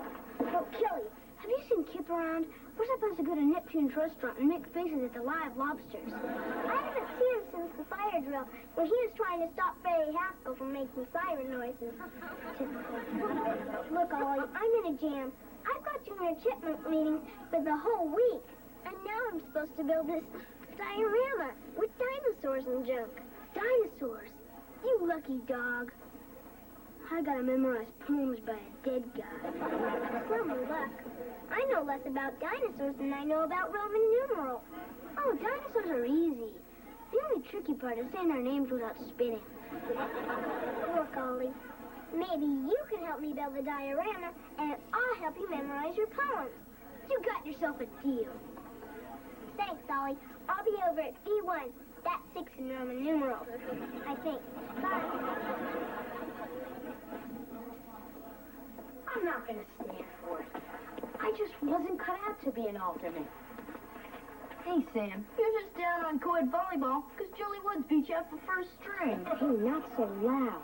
Anyways, she's not that coordinated for someone 6'2". Here. Where are you going? We're supposed to name the lobsters before they get boiled. Not now, Ollie. We got to go take the team picture. And I'm not going to smile. Now what am I supposed to do? Marcus has band practice. Kelly has Junior Chipmunks. The church is open. Why not pray for some personality?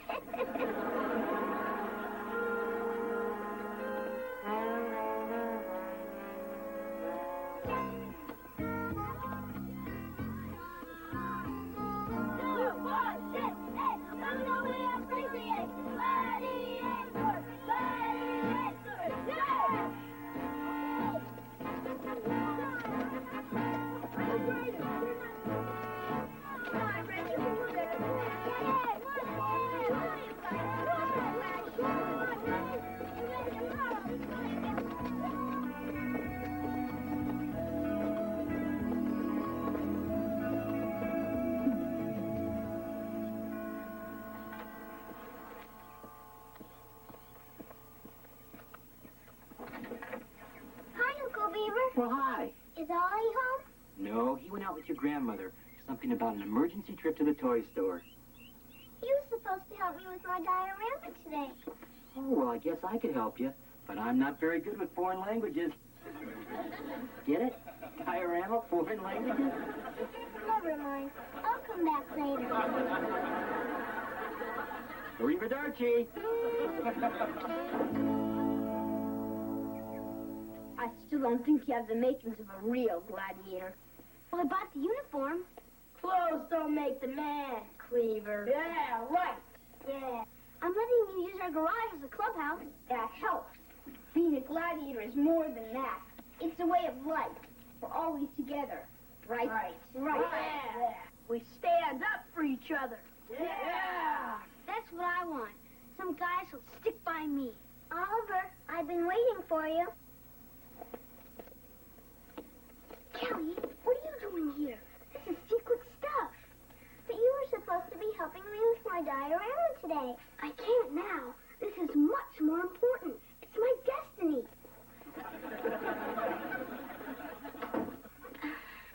I like the way you handled her. You are gladiator material. I can be tough if I'm pushed. All right. We'll let you in. But first you got to take the secret oath. But if it's a secret, how will I know what to say? Watch my lips. Do you swear to uphold all the rules of the gladiators, to be loyal to all of the members, and to keep all our stuff a secret until after you die? Well, I'm not allowed to swear, but I'll promise real hard. Falcon, I think we better throw this one back in the pond. Yeah. All right, you're in, kid. Now prepare for the final test. Dress him.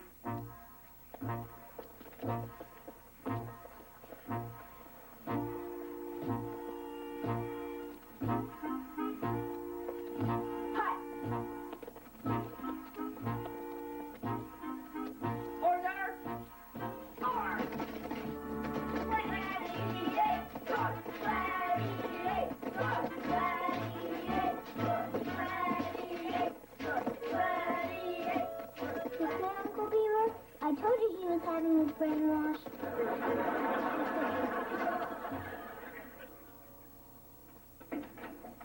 Mom, you'll never guess what Oliver's doing with that outfit you bought him.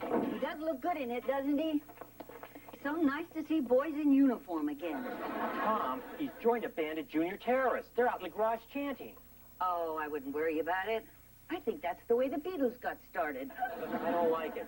They didn't have groups like that when I was a boy. No, I just bought you that Zorro outfit and you slashed Z's all through the neighborhood. Do you know you frightened Mrs. Donaldson's cat so badly that it was 3 weeks before that cat could eat solid food again? Mom, Zorro only fought for good. He'd have run these kids right out of old California. Beaver, you understand what Oliver's going through, don't you? Everybody he cares about is involved with something else. Yeah, I guess he wants to be a part of something. But if I had my way, it wouldn't be those gladiators. Well, you know as well as I do. If you forbid him from joining, it's going to make them that much more attractive. Yeah, maybe you're right. But if those kids start pillaging Mayfield, you're going to be the one that has to explain it to the neighbors.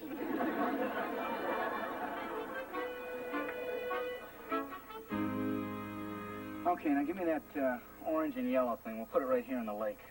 Dad, it's a pterodactyl. It has wings. I think it goes in the sky. Smell sea miners coming. Hey, look, I may be older than you, but I wasn't around during the Mesozoic age. Stick it right here. Okay, now hand me that tree. You are going to put it in the ground, aren't you? Give me a break, will you? I bet I'm doing better homework than any of the other fathers. Hey, this is kind of fun. Good, because I'm going to need more help since Oliver dumped me for those gross friends of his. Kelly, I know Ollie hurt you. But you guys are more than friends. You're family. And if you turn your back on him, you'll both end up losing. You understand what I mean? Yeah, let's go around. The project's due on Wednesday.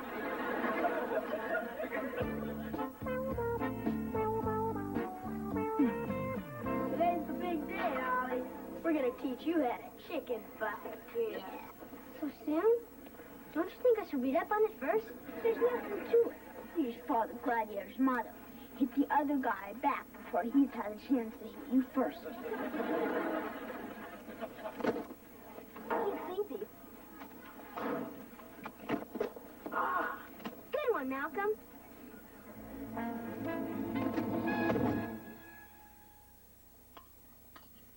So what happened at school today? Well, the bell rang at 8:30. Then I was in homeroom till 9:10. Well, then I traded my lunch to Janet. I think his father means, did anything interesting happen to you today? Oh, well, I don't think anything interesting is going to happen to me until I get a car. Kip, is your brother coming down to dinner, or is he out at the chariot races?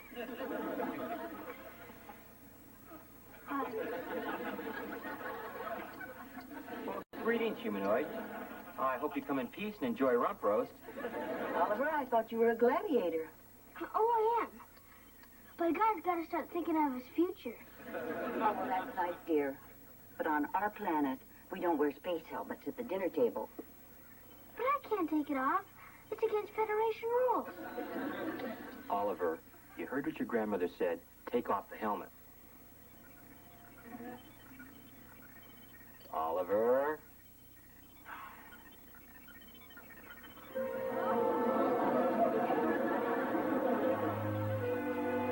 What happened to you? I'll tell you what happened. The gladiators did this, didn't they? I can't tell. Well, I didn't mean it, because they're my friends. Dad, I'm going to get the camera. This would make a great Christmas card. Just hold it, Kip. And where were you when this happened?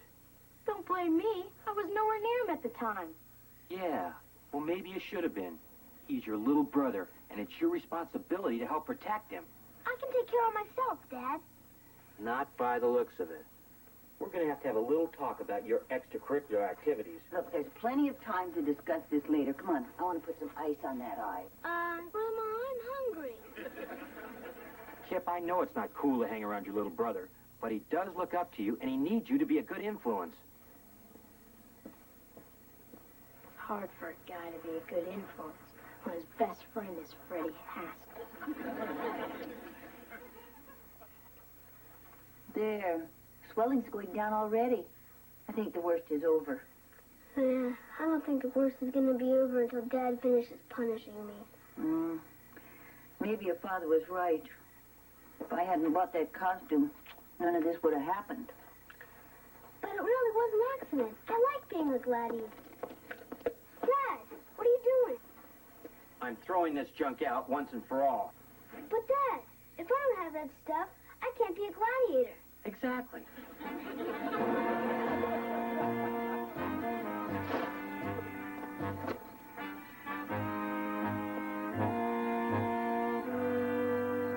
It's not fair.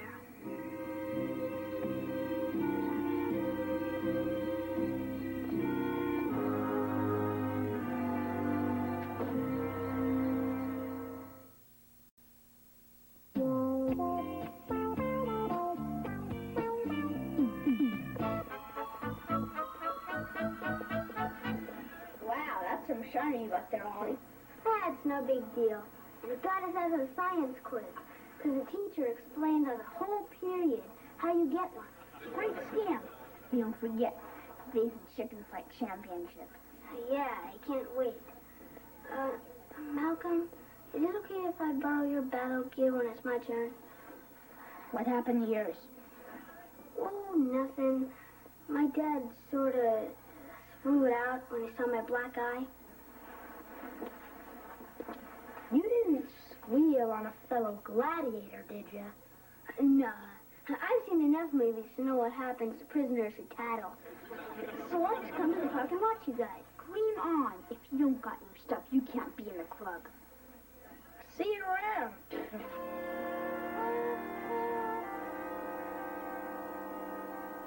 Perfect setup. Cleaver leaps, he spikes, he scores again. How does he do it? Easy, Conan. You'd still be an alternate if Julie Woods hadn't come down with mononucleosis. Just wait. I'm going out there today and make him forget Julie Woods ever played the game. Wish Oliver would hurry up. I told him he could tag along with us today. Don't worry about him. I told him to make like a drum and beat it. Thanks a lot, Freddie. I promised my dad I'd start looking after him. I promised my dad I'd mail in his tax return. Come on, if we get there before Coach, we can lower the net a few more inches. Whereas my client, Edward Haskell, steadfastly maintains his innocence, I have convinced him that it would be prudent to settle this matter out of court. I hope that you concur and accept his generous offer to attach a heater to those heating vents he installed in your hospital room. Sincerely, Wallace Beaver, attorney at law. Boy, I still like the way that sounds. Hi, Uncle Wally. You stay there, Uncle Wally. I'll find someone to rescue you. Wait a minute, Ollie. Come here. This is an anti-gravity machine. Helps me get rid of my back pains. That's why I'm home from work early. Want to try it? No, thanks. When I get older and start creaking. Uncle Wally, I have a legal question to ask you. Can kids do their dads? Well, it's not unheard of, but you'd have to have a very strong case. Oh, boy, do I. Dad threw away my gladiator stuff just because I got a black eye. I think that's cruel and unusable punishment. Yeah, that is pretty rough. But I'm afraid the only way that you could sue your dad for throwing away your stuff was if you were wearing it at the time. It's not fair. I have no one to play with. The gladiators kicked me out. Marcus has band practice. Kip's too busy. And Kelly hates my guts. Well, that's a bum rap, all right.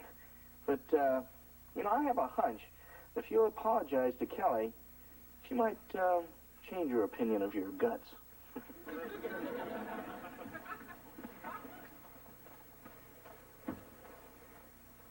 Hi, Dad. Hi, Kelly. Cousin. Pal. Oh, Oliver, I thought you'd be with your gladiator friends making first graders walk through puddles. No, the gladiators won't play with me because Dad threw away my stuff. So I decided to come over and apologize to you for being mean. Isn't that nice? Real nice. He only wants to be my friend when nobody else will play with him. I'm going over to JJ's. They're having their roof fixed, and she's going to give me real tar for my diorama. Now that's a friend. Well, it looks like we lost the case, Ollie. Sorry. It's okay. Can't win them all.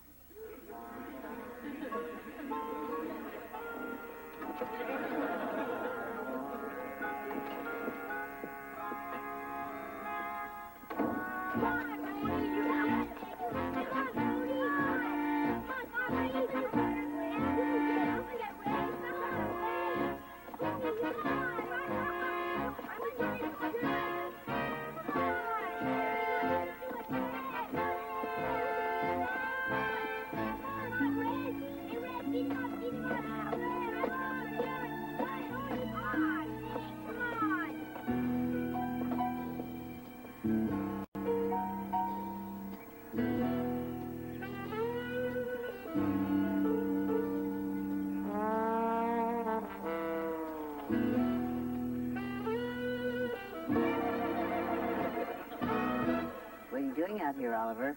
I'm doing a science project on fungus, and I volunteered on bringing in some mold. Oh. Well, that was generous. Want to help? No, thank you, Oliver.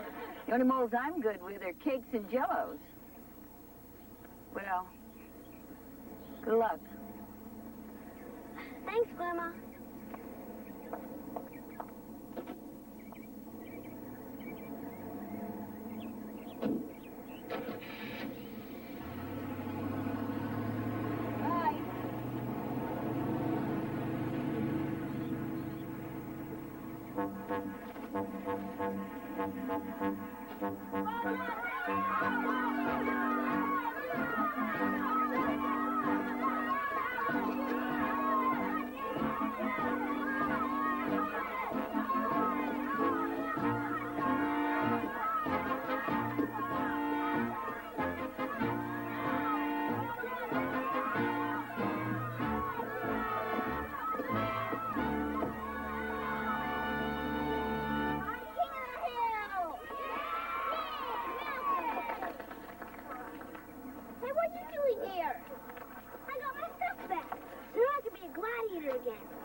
Battle gear fall into enemy hands is definitely not gladiator material. I'm just as good as anyone here. Prove it! I'm not scared of nothing. I once watched my brother get stitches and I didn't even cry. Oliver, don't be stupid. You don't have to prove anything to these zeros. Watch for your calling a zero, Shorty. Stay out of this, Kelly. Oh, yeah, I forgot. I don't count. Because I'm not a gladiator. Do you really want to get back in the club? I stole the uniform back, didn't I? Then crash your stupid dinosaur thing. Oh, well, I would. But the Stegosaurus is mine. And it's a part of the family. Come on, Oliver. Don't you want to be one of the guys? Yeah, well, Then smash it, right. You heard him. You want to be a big, bad gladiator, don't you? Yeah, but I can't do that to you. Okay, then I'll smash it for you. No, Kelly, don't do it! Oh, isn't that cute? They're square dancing. I'd rather square dance with her than be friends with you, Zeros. Nobody says that to us and gets away with it. Right. My cousin just did. Well, he's not going to get away with it. Order! Order! Hut! Hold it!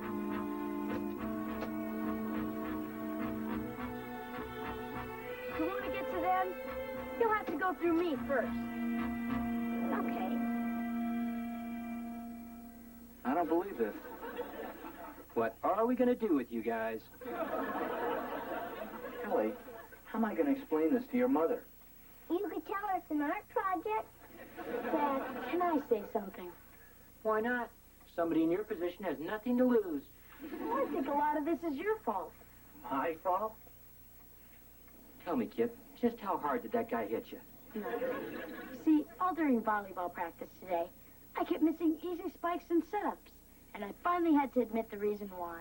Because you're really not a good volleyball player? See, after I heard about what you said, about how Oliver needs me and stuff, well, I went to find him. I made you feel real bad, huh? You sure did. And, Daddy, it was because of what you said about how family was the most important thing that I didn't give up on Ollie. No kidding.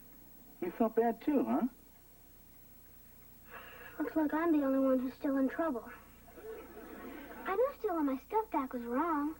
It certainly was. It's just that I wanted to be a gladiator so bad that nothing else mattered. But I sure found out who my real friends are. Ollie, we'll always be friends. Just because we're friends again doesn't mean you can get mushy on us.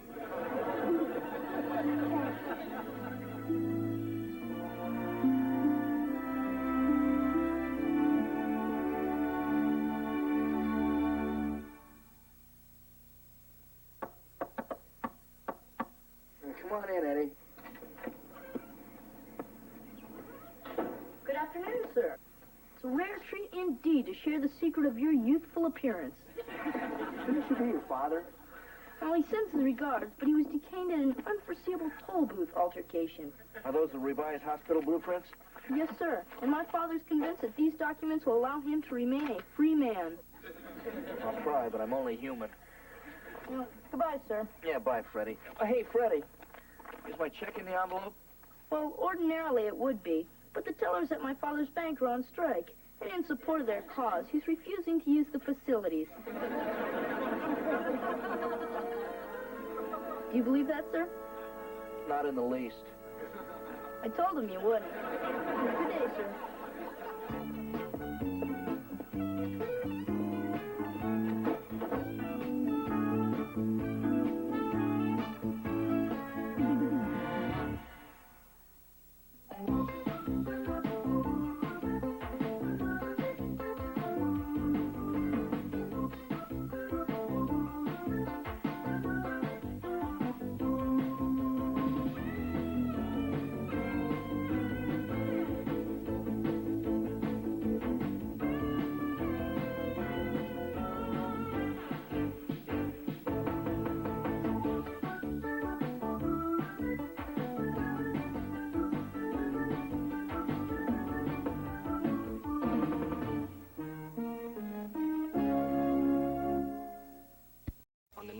Beaver. I don't think Oliver's got a lot of confidence in himself right now. His school paper drive starts tomorrow. Geez, Bud. I wish I could help you out, but I re-promised them to Melissa Hensler. My word's only as good as the paper it's printed on. I'll never win now.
Everybody has been doing very well today.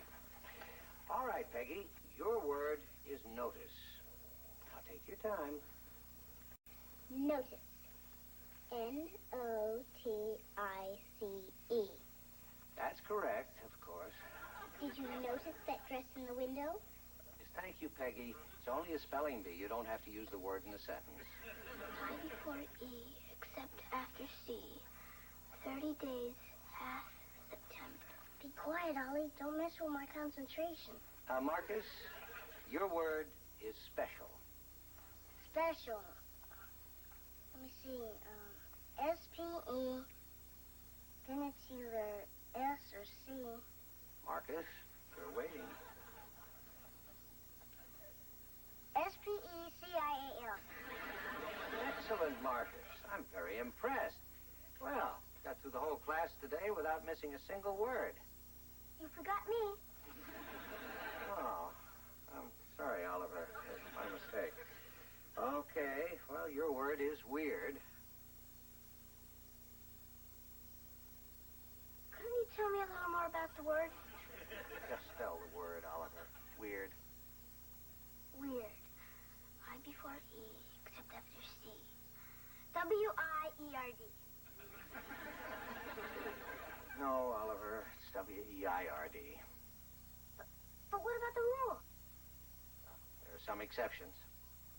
But I study my words so hard. Couldn't you just give me another word? I'm sorry, Oliver. You know what the rules are.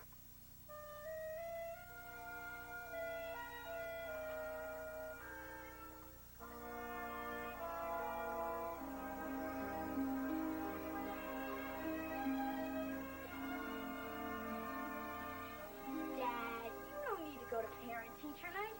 We can tell you everything you need to know about what we do at school. That's exactly why I need to go. Dad, you're not going to go talk with Miss Canfield, are you?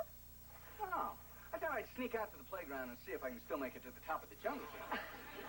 Oh, honey, of course we're going to talk to your teacher, but you don't have anything to worry about, do you? No, just as long as you don't go snooping around in my desk. Where's Oliver? He's upstairs moping again. He's not still upset about falling off the riser during the class picture, is he? Heck, Dad, I don't know. But I'll look after him for you. Thanks. Now you know where to reach us if you have any problems. Kip, I'll be visiting your class. Anything you want me to ask your teacher? Yeah. I would appreciate if you could find out if they're going to be obtuse-angles on tomorrow's quiz. See if I can work that casually into the conversation. I think we ought to go. Yeah. Oh, yeah, we don't want to be late. We'll have to stay after school. Bye, honey. I hope Miss Canfield doesn't mention that I use Melissa Hensley's retainer for my collage. I don't have anything to worry about. Freddie Haskell in your class. Everybody else looks good in comparison.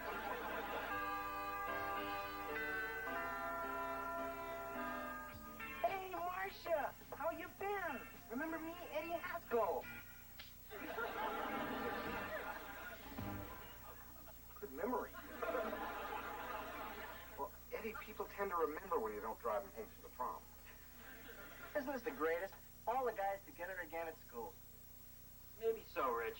But I still get nervous every time I walk in here. Beaver, you're suffering from what we psychologists call academic shell shock. Hey, is that a real disease? Or is it just something you made up to peddle your book on television? No, this is real. Some guys who've had it tough in school go through life always afraid that someone's going to yell at them. I've been treating Lumpy for it for years. It's funny how things change, isn't it?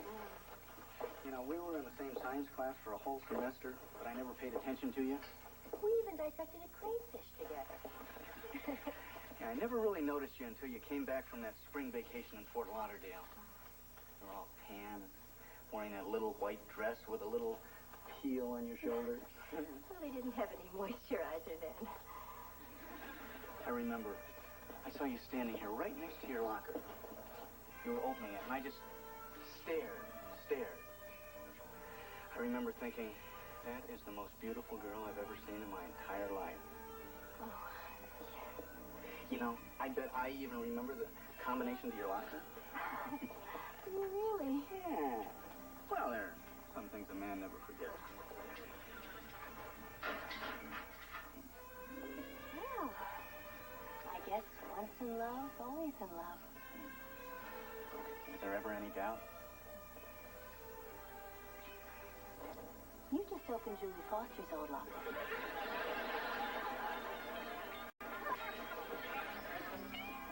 You have been to Florida, haven't you? There's Courtney's self-portrait, Dave. Isn't it beautiful? Oh, my little girl is so expressive. There's Oliver's. Cute, isn't it? Oh, yeah. Yeah, that's very nice. It's different. Wait a minute, Richard. You see something, don't you? No, there's not much there to see. I mean, very nice. Really. Richard. We've been friends for a long time. And if there's something I should know, you really ought to tell me. Well, I don't want to make any snap judgments, but the way kids draw things can usually tell you a lot about them. Well-adjusted kids add a lot more detail. Like a nose. Yeah. I mean, look how clear and focused Courtney's is. Now, you know, I could be wrong, but Oliver might be having some problems with his self-image, Beaver. Well, of course Oliver has a couple problems. What kid doesn't? Mine? But there's reasons for that. Look, Beaver, Ollie's a great kid, and I don't mean to alarm you, but if you decide there is a problem, let me know. So long, guy. Hello, Richard. Hi. Oh, hello, Mr. Bloomgarden. Theodore, nice to see you again. Have you finished your term paper yet? Well, I've been busy. Since 1958? Are you still conducting the Glee Club? Oh, yes. Except this year we didn't have enough sopranos to do Handel's Messiah, so instead we decided to do A Snoopy Christmas. Oh, well, you know, they're both very inspirational. Interesting picture, isn't it? In all honesty, it's not quite what I'd hoped for. You see, I don't think Oliver's got a lot of confidence in himself right now. Well, anybody can draw a bad picture. Even Picasso had a few clinkers, right? Well, look, quite honestly, I don't see Oliver applying himself lately in the way in which he's capable. I'm concerned that he's going to fall behind the other kids and begin to see himself as a loser.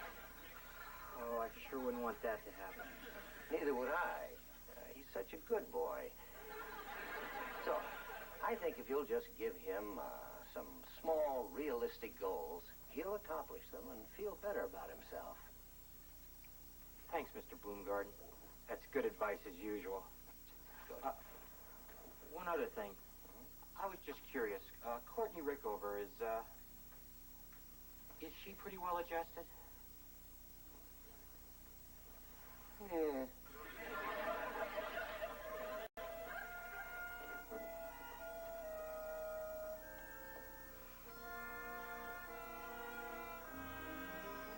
Can't do nothing right. When it was my turn to take care of the class goldfish, he drowned. Oliver, I think you're putting too much pressure on yourself. You may find this hard to believe, but when I was your age, I felt the same way you do. Well, why don't you tell me what you did? Then I can do it. Well, I guess I kind of outgrew it. Sorry to interrupt. That's okay, Grandma. We're just sitting around waiting for me to outgrow my problems. That's nice. But don't forget to set your alarm early so you'll have plenty of time to bind up those newspapers in the garage. What for? Well, don't you remember? Your school paper drive starts tomorrow. Can't we just stay then, in case we buy a bird? Oliver, paper drives are important. Recycling saves trees. It's good for the ecology. And they announced at school tonight that the class that brings in the most papers gets their own computer. What's the point? We're not going to win anyway. Well, not with that attitude, you're not. Oliver, don't give up before you even try. Is this the kind of computer you can play games on without sticking quarters in? Sure is. I guess it wouldn't hurt to bring the papers in. Tomorrow, anyway. That's my boy. Hot chocolate, anyone? With marshmallows? Of course, Beaver.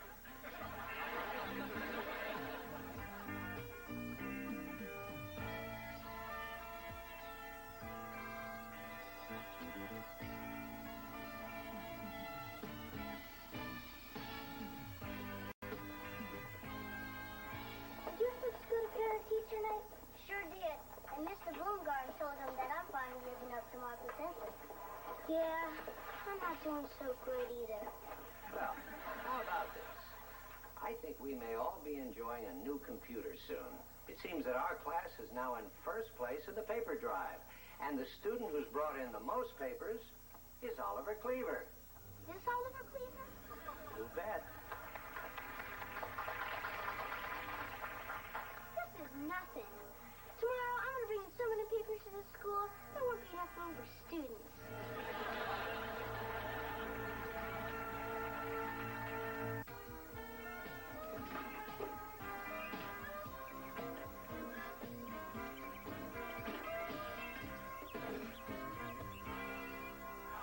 Well, thank you very much for the information, Mrs. Phillips. I'm very sorry that Oliver woke you up this morning. You know what? If he comes back for your evening paper, tell him to come home. We miss him. Come in. Oh, I'm sorry. There's somebody at the door. I gotta go now. Oh, hi, Wally. Why don't you climb in for a cup of coffee? Don't try and bribe me. I just want my newspaper. Oh. Help yourself. Beaver, I pay for home delivery to my house, not to yours. What do I have to do? Set a trap for the kid? Oh, now calm down, Wally. I can't calm down. Look, I have a routine. I get up in the morning, I jog, I come home, I take my shower, I get dressed, and I read my newspaper. The last 4 mornings, I haven't been able to read anything but the back of a cereal box. But isn't it nice that he's finally throwing himself into something for a change? Yeah, I guess so. Hey, look, I don't mind that he takes my newspaper, but couldn't he at least tear out Dick Tracy and slip it under the door? Tell you what, I'm going to put in a good word for you. You know, in the meantime, thanks for being such an understanding uncle. How about that cup of coffee? Beaver, I never have my coffee until I read my newspaper. Boy, I'm really in a rut, aren't I? Yeah. Okay, I will have that cup of coffee. And what the heck? Put some cream in. Coming right up.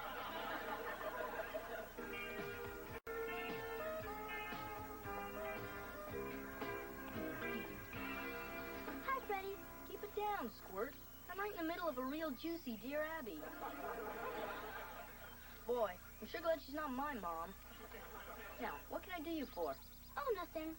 I'm just coming by to collect the papers you promised me. Gee, Spud.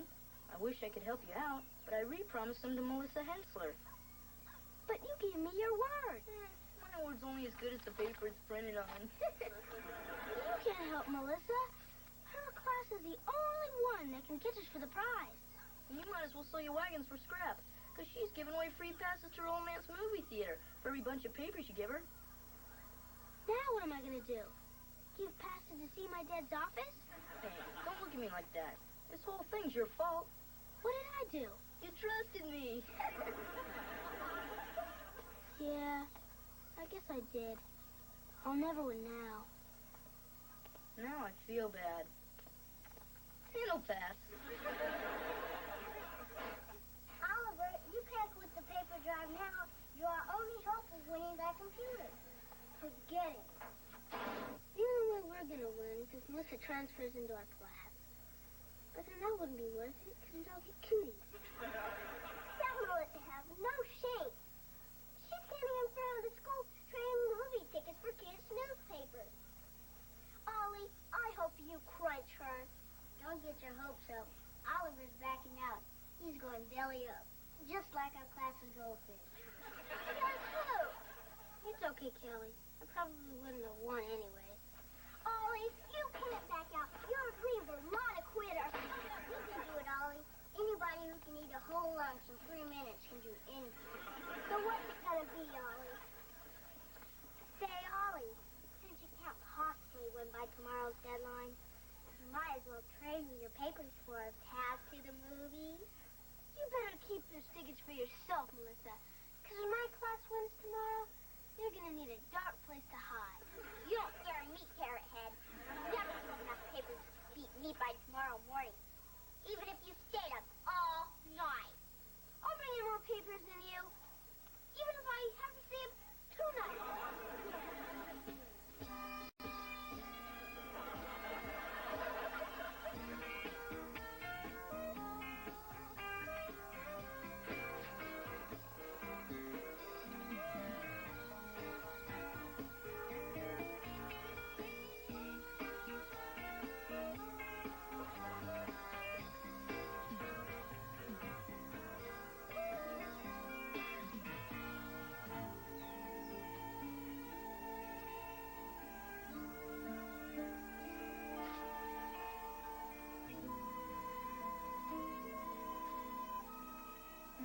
Well, since Oliver isn't even here, I guess we know who won this little contest. You just wait, Melissa. Oliver will be here any minute with tons of papers. Oh, right. And there's a tooth fairy and a man in the moon. and reading tonight to my baby brother.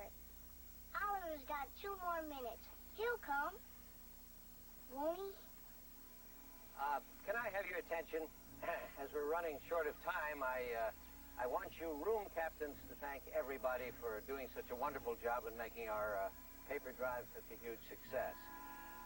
From the looks of it, I'd say we have a clear winner. Thank you, Mr. Bloomgarden. Here, take the wife to a movie to celebrate my victory. But it's not 8 o'clock yet, and Oliver's coming with more papers. Kip, Oliver did a fine job, but every contest has to have a deadline, and I'm afraid we only have a minute left. But you can do a lot in a minute. My mother can make a whole bowl of rice in that time. You should be happy, Kelly. I wouldn't be popular for our class. I wouldn't care if you won our class a trip to the state capitol. And you cheated. You Cleavers are all bad losers. Oh, yeah? There are no losers in our family.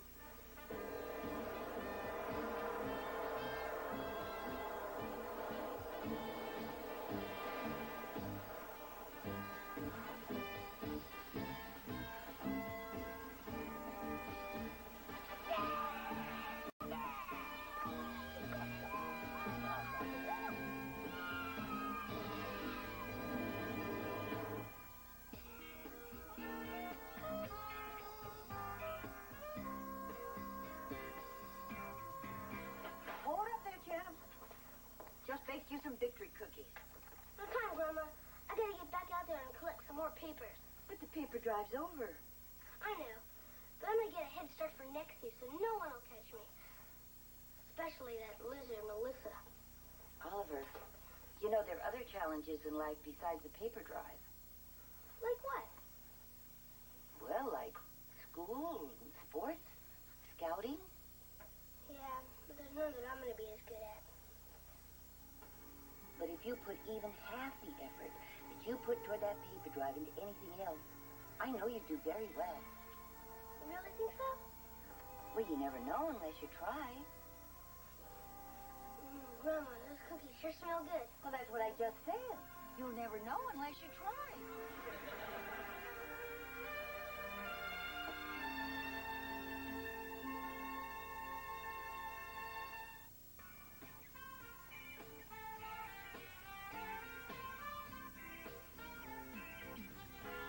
Well, there she is. That's Julie Foster? Uh-huh. What did Dad see in her? Well, back then, all boys cared about were good looks and fast cars. Unfortunately, that pea-brain had both. Hey, wait. What's she writing in Dad's yearbook? Let's see if we can pick that out from the swim team picture. Hi, honey. What are you up to? I'm trying to see what Julie Foster wrote in her yearbook, but Mom's trying to stop me. Oh, you don't have to look that up. I memorized it. You memorized it? Well, sure.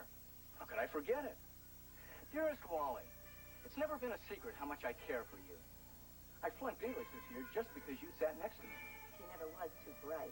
I know that I've made a fool of myself, but the one thing I've learned is that I will never be able to compete with the way you feel about Mary Ellen Rogers. Always, Julie. You see, Mom? You had nothing to worry about. Oh, I never gave her enough credit. That must have been really hard for her to say. I'd like to read that again. Now, wait a minute. I think it means it's something you see it written down. You made the whole thing up, didn't you? You'll never know. What if you just take one tiny little leap?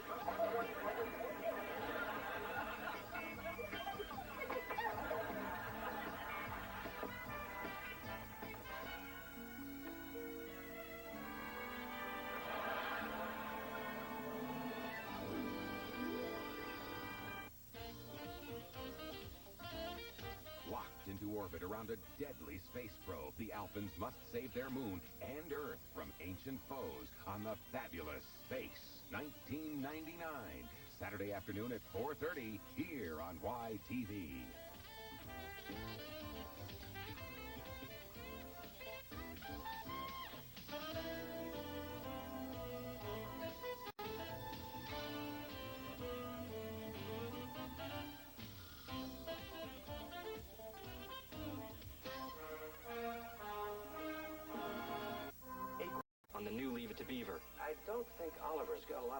confidence in himself right now.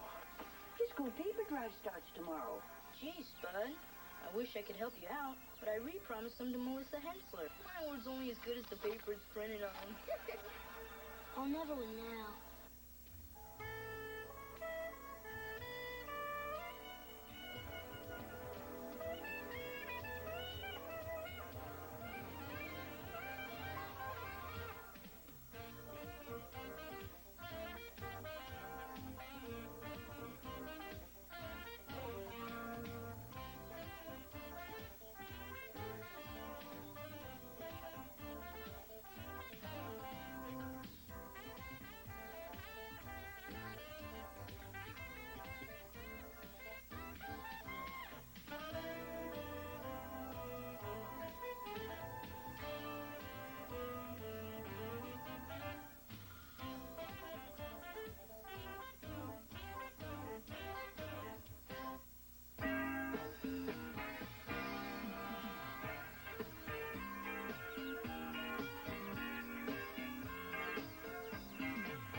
Very good, Betty. In fact, everybody has been doing very well today. All right, Peggy, your word is notice. Now take your time. Notice. N-O-T-I-C-E. That's correct, of course. Did you notice that dress in the window? Yes, thank you, Peggy. It's only a spelling bee. You don't have to use the word in a sentence. I before E, except after C. 30 days, half September. Be quiet, Ollie. Don't mess with my concentration. Marcus, your word is special. Special. Let me see. S-P-E. Then it's either S or C. Marcus, we're waiting. S-P-E-C-I-A-L. Excellent, Marcus. I'm very impressed. Well, got through the whole class today without missing a single word. You forgot me. Oh, I'm sorry, Oliver. It's my mistake. Okay, well, your word is weird. Couldn't you tell me a little more about the word? Just spell the word, Oliver. Weird. Weird. I before E, except after C. W-I-E-R-D. No, Oliver, it's W-E-I-R-D.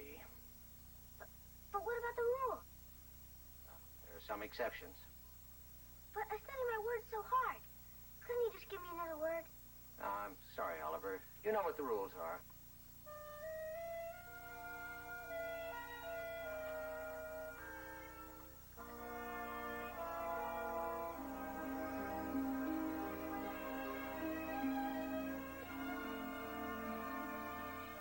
Dad, you don't need to go to parent-teacher night. We can tell you everything you need to know about what we do at school. That's exactly why I need to go. Dad, you're not going to go talk with Miss Canfield, are you? Oh, I thought I'd sneak out to the playground and see if I can still make it to the top of the jungle gym. Oh, honey, of course we're going to talk to your teacher, but you don't have anything to worry about, do you? No, just as long as you don't go snooping around in my desk. Where's Oliver? He's upstairs moping again. He's not still upset about falling off the riser during the class picture, is he? Heck, Dad, I don't know. But I'll look after him for you. Thanks. Now you know where to reach us if you have any problems. Kip, I'll be visiting your class. Anything you want me to ask your teacher? Yeah. I would appreciate if you could find out if they're going to be obtuse angles on tomorrow's quiz. See if I can work that casually into the conversation. I think we ought to go. Yes. Oh, yeah, we don't want to be late. I have to stay after school. Bye, honey. I hope Miss Canfield doesn't mention that I use Melissa Hensler's retainer for my collage. I don't have anything to worry about. Freddie Haskell in your class. Everybody else looks good in comparison.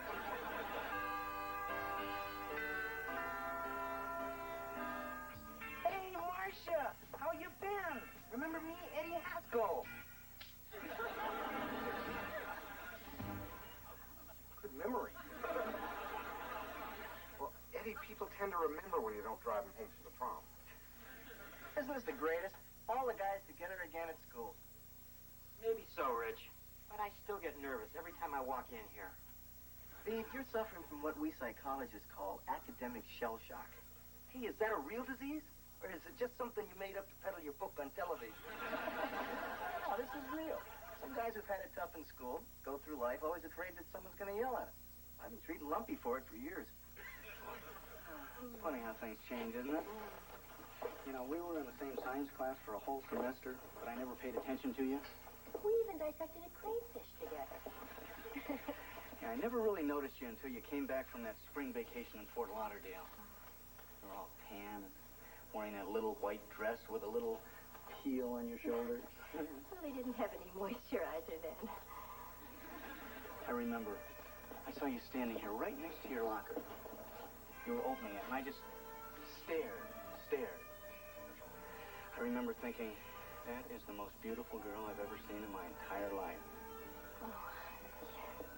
You know, I bet I even remember the combination to your locker.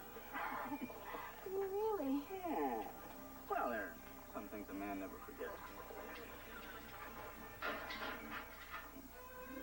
Well, I guess once in love, always in love. Is there ever any doubt? You just opened Julie Foster's old locker.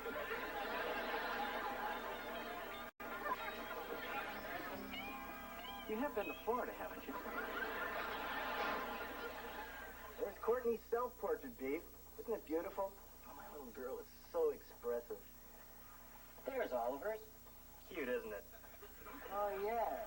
Yeah, that's very nice. It's different. Wait a minute, Richard. You see something, don't you? No, there's not much there to see. I mean, very nice. Really. Richard, we've been friends for a long time. And if there's something I should know, you really ought to tell me. Well, I don't want to make any snap judgments, but the way kids draw things can usually tell you a lot about them. Well-adjusted kids add a lot more detail. Like a nose. Yeah. I mean, look how clear and focused Courtney's is. Now, you know, I could be wrong, but Oliver might be having some problems with his self-image, Beaver. Well, of course Oliver has a couple problems. What kid doesn't? Mine? But there's reasons for that. Look, Beaver, Ollie's a great kid, and I don't mean to alarm you, but if you decide there is a problem, let me know. So long, guy. Hello, Richard. Hi. Well, hello, Mr. Bloomgarden. Theodore, nice to see you again. Have you finished your term paper yet? Well, I've been busy. Since 1958. Are you still conducting the Glee Club? Oh, yes. Except this year we didn't have enough sopranos to do Handel's Messiah, so instead we decided to do A Snoopy Christmas. Oh, well, you know, they're both very inspirational. Interesting picture, isn't it? In all honesty, it's not quite what I'd hoped for. You see, I don't think Oliver's got a lot of confidence in himself right now. Well, anybody can draw a bad picture. Even Picasso had a few clinkers, right? Well, look, quite honestly, I don't see Oliver applying himself lately in the way in which he's capable. I'm concerned that he's going to fall behind the other kids and begin to see himself as a loser. Oh, I sure wouldn't want that to happen. Neither would I. He's such a good boy. So, I think if you'll just give him some small, realistic goals, he'll accomplish them and feel better about himself. Thanks, Mr. Bloomgarden. That's good advice as usual. One other thing. I was just curious. Courtney Rickover, is she pretty well adjusted? Yeah.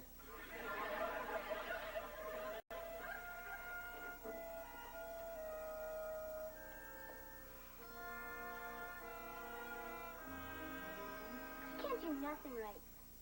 When it was my turn to take care of the class goldfish, he drowned. Oliver, I think you're putting too much pressure on yourself. You may find this hard to believe, but when I was your age, I felt the same way you do. Well, why don't you tell me what you did? Then I can do it. Well, I guess I kind of outgrew it. No, it is rough. That's That's okay, Grandma. We're just sitting around waiting for me to outgrow my problem. That's nice. But don't forget to set your alarm early so you'll have plenty of time to bind up those newspapers in the garage. What for? Well, don't you remember? Your school paper drive starts tomorrow. Can't we just stay then, in case we buy a bird? Oliver, paper drives are important. Recycling saves trees. It's good for the ecology. And they announced at school tonight that the class that brings in the most papers gets their own computer. What's the point? We're not going to win anyway. Well, not with that attitude, you're not. Oliver, don't give up before you even try. Is this the kind of computer you can play games on without sticking quarters in? Sure is. I guess it wouldn't hurt to bring the papers in. Tomorrow, anyway. That's my boy. Hot chocolate, anyone? With marshmallows? Of course, Beaver.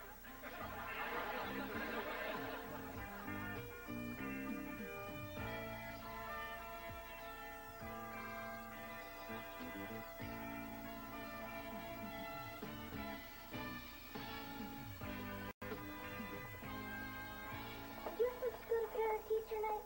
Sure did. And Mr. Bloomgarden told them that I'm finally living up to my potential. Yeah, I'm not doing so great either. Well, how about this? I think we may all be enjoying a new computer soon. It seems that our class is now in first place in the paper drive. And the student who's brought in the most papers is Oliver Cleaver. This Oliver Cleaver?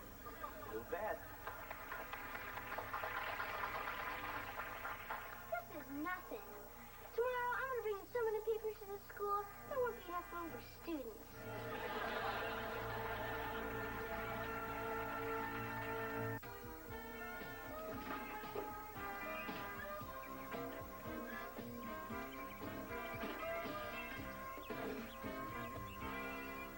Oh, well, thank you very much for the information, Mrs. Phillips. I'm very sorry that Oliver woke you up this morning. You know what? If he comes back for your evening paper, tell him to come home. We miss him. Coming. Oh, I'm sorry. There's somebody at the door. I gotta go now. Oh, hi, Wally. Why don't you climb in for a cup of coffee? Don't try and bribe me. I just want my newspaper. Oh. Help yourself. Beaver, I pay for home delivery to my house, not to yours. What do I have to do? Set a trap for the kid? Oh, now calm down, Wally. I can't calm down. Look, I have a routine. I get up in the morning, I jog, I come home, I take my shower, I get dressed, and I read my newspaper. The last 4 mornings, I haven't been able to read anything but the back of a cereal box. But isn't it nice that he's finally throwing himself into something for a change? Yeah, I guess so. Hey, look, I don't mind that he takes my newspaper, but couldn't he at least tear out Dick Tracy and slip it under the door? Tell you what, I'm going to put in a good word for you. You know, in the meantime, thanks for being such an understanding uncle. How about that cup of coffee? Beaver, I never have my coffee until I read my newspaper. Boy, I'm really in a rut, aren't I? Yeah. Okay, I will have that cup of coffee. And what the heck? Put some cream in it. Coming right up.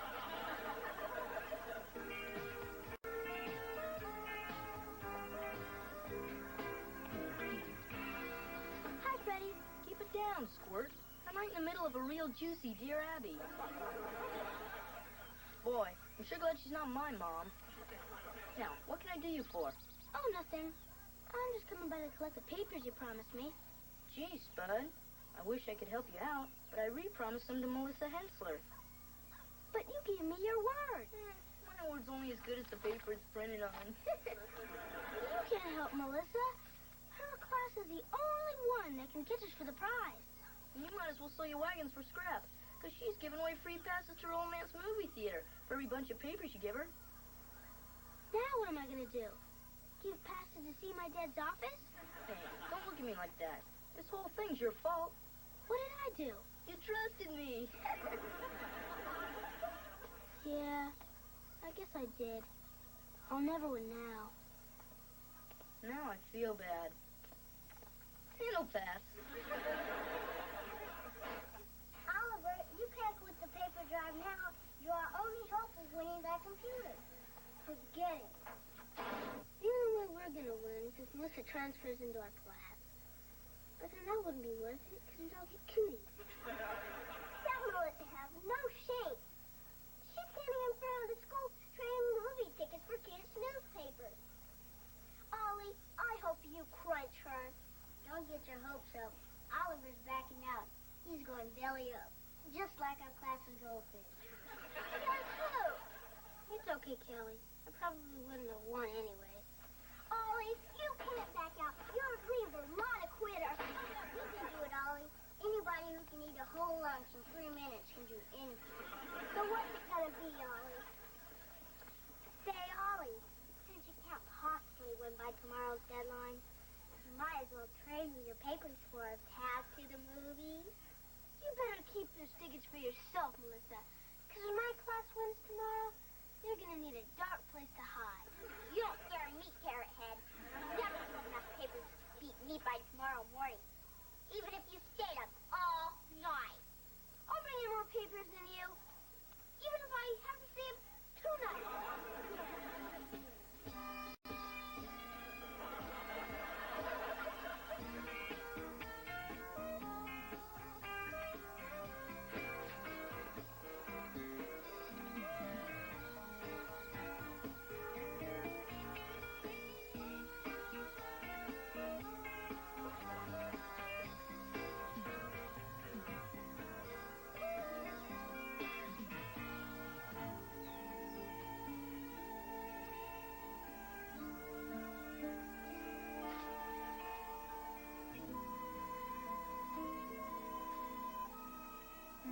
Well, since Oliver isn't even here, I guess we know who won this little contest. You just wait, Melissa. Oliver will be here any minute with tons of papers. Oh, right. And there's a tooth fairy and a man in the moon. And a reading goodnight to my baby brother. Oliver's got 2 more minutes. He'll come. Won't he? Can I have your attention? As we're running short of time, I want you room captains to thank everybody for doing such a wonderful job in making our paper drive such a huge success. From the looks of it, I'd say we have a clear winner. Thank you, Mr. Bloomgarden. Here, take your wife to a movie to celebrate my victory. But it's not 8 o'clock yet, and Oliver's coming with more papers. Kip, Oliver did a fine job, but every contest has to have a deadline, and I'm afraid we only have a minute left. But you can do a lot in a minute. My mother can make a whole bowl of rice in that time. You should be happy, Kelly. I wouldn't be concealer for our class. I wouldn't care if you won our class a trip to the state capitol, because you cheated. You Cleavers are all bad losers. Oh, yeah? There are no losers in our family.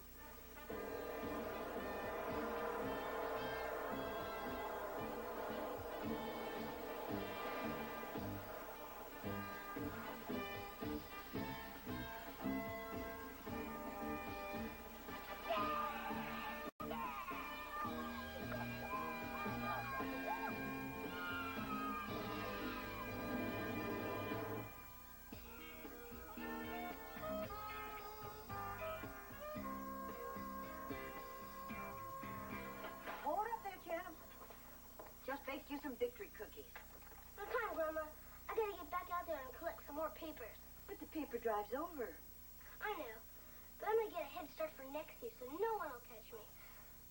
Especially that lizard, Melissa. Oliver, you know there are other challenges in life besides the paper drive. Like what? Well, like school, sports, scouting. Yeah, but there's none that I'm gonna be as good at. But if you put even half the effort that you put toward that paper drive into anything else, I know you'd do very well. You really think so? Well, you never know unless you try. Grandma, those cookies sure smell good. Well, that's what I just said. You'll never know unless you try.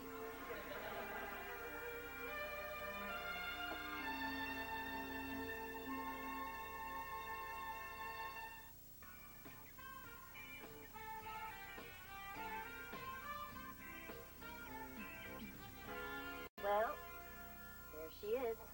That's Julie Foster? Uh-huh. What did Dad see in her?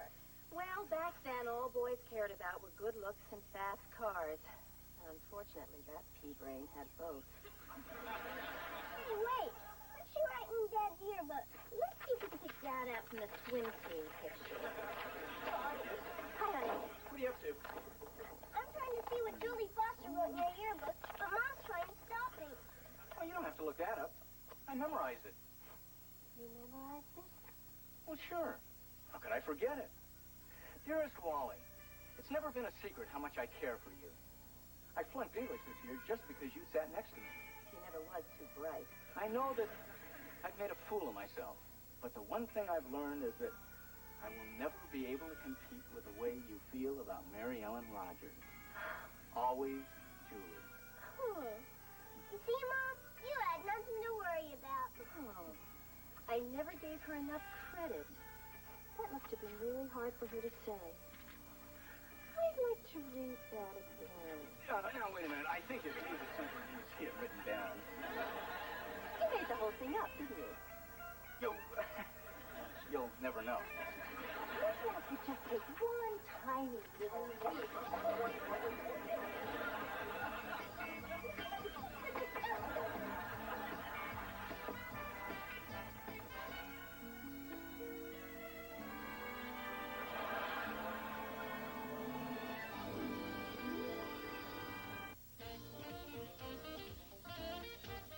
Into orbit around a deadly space probe, the Alphans must save their moon and Earth from ancient foes on the fabulous Space 1999. Saturday afternoon at 4:30 here on YTV.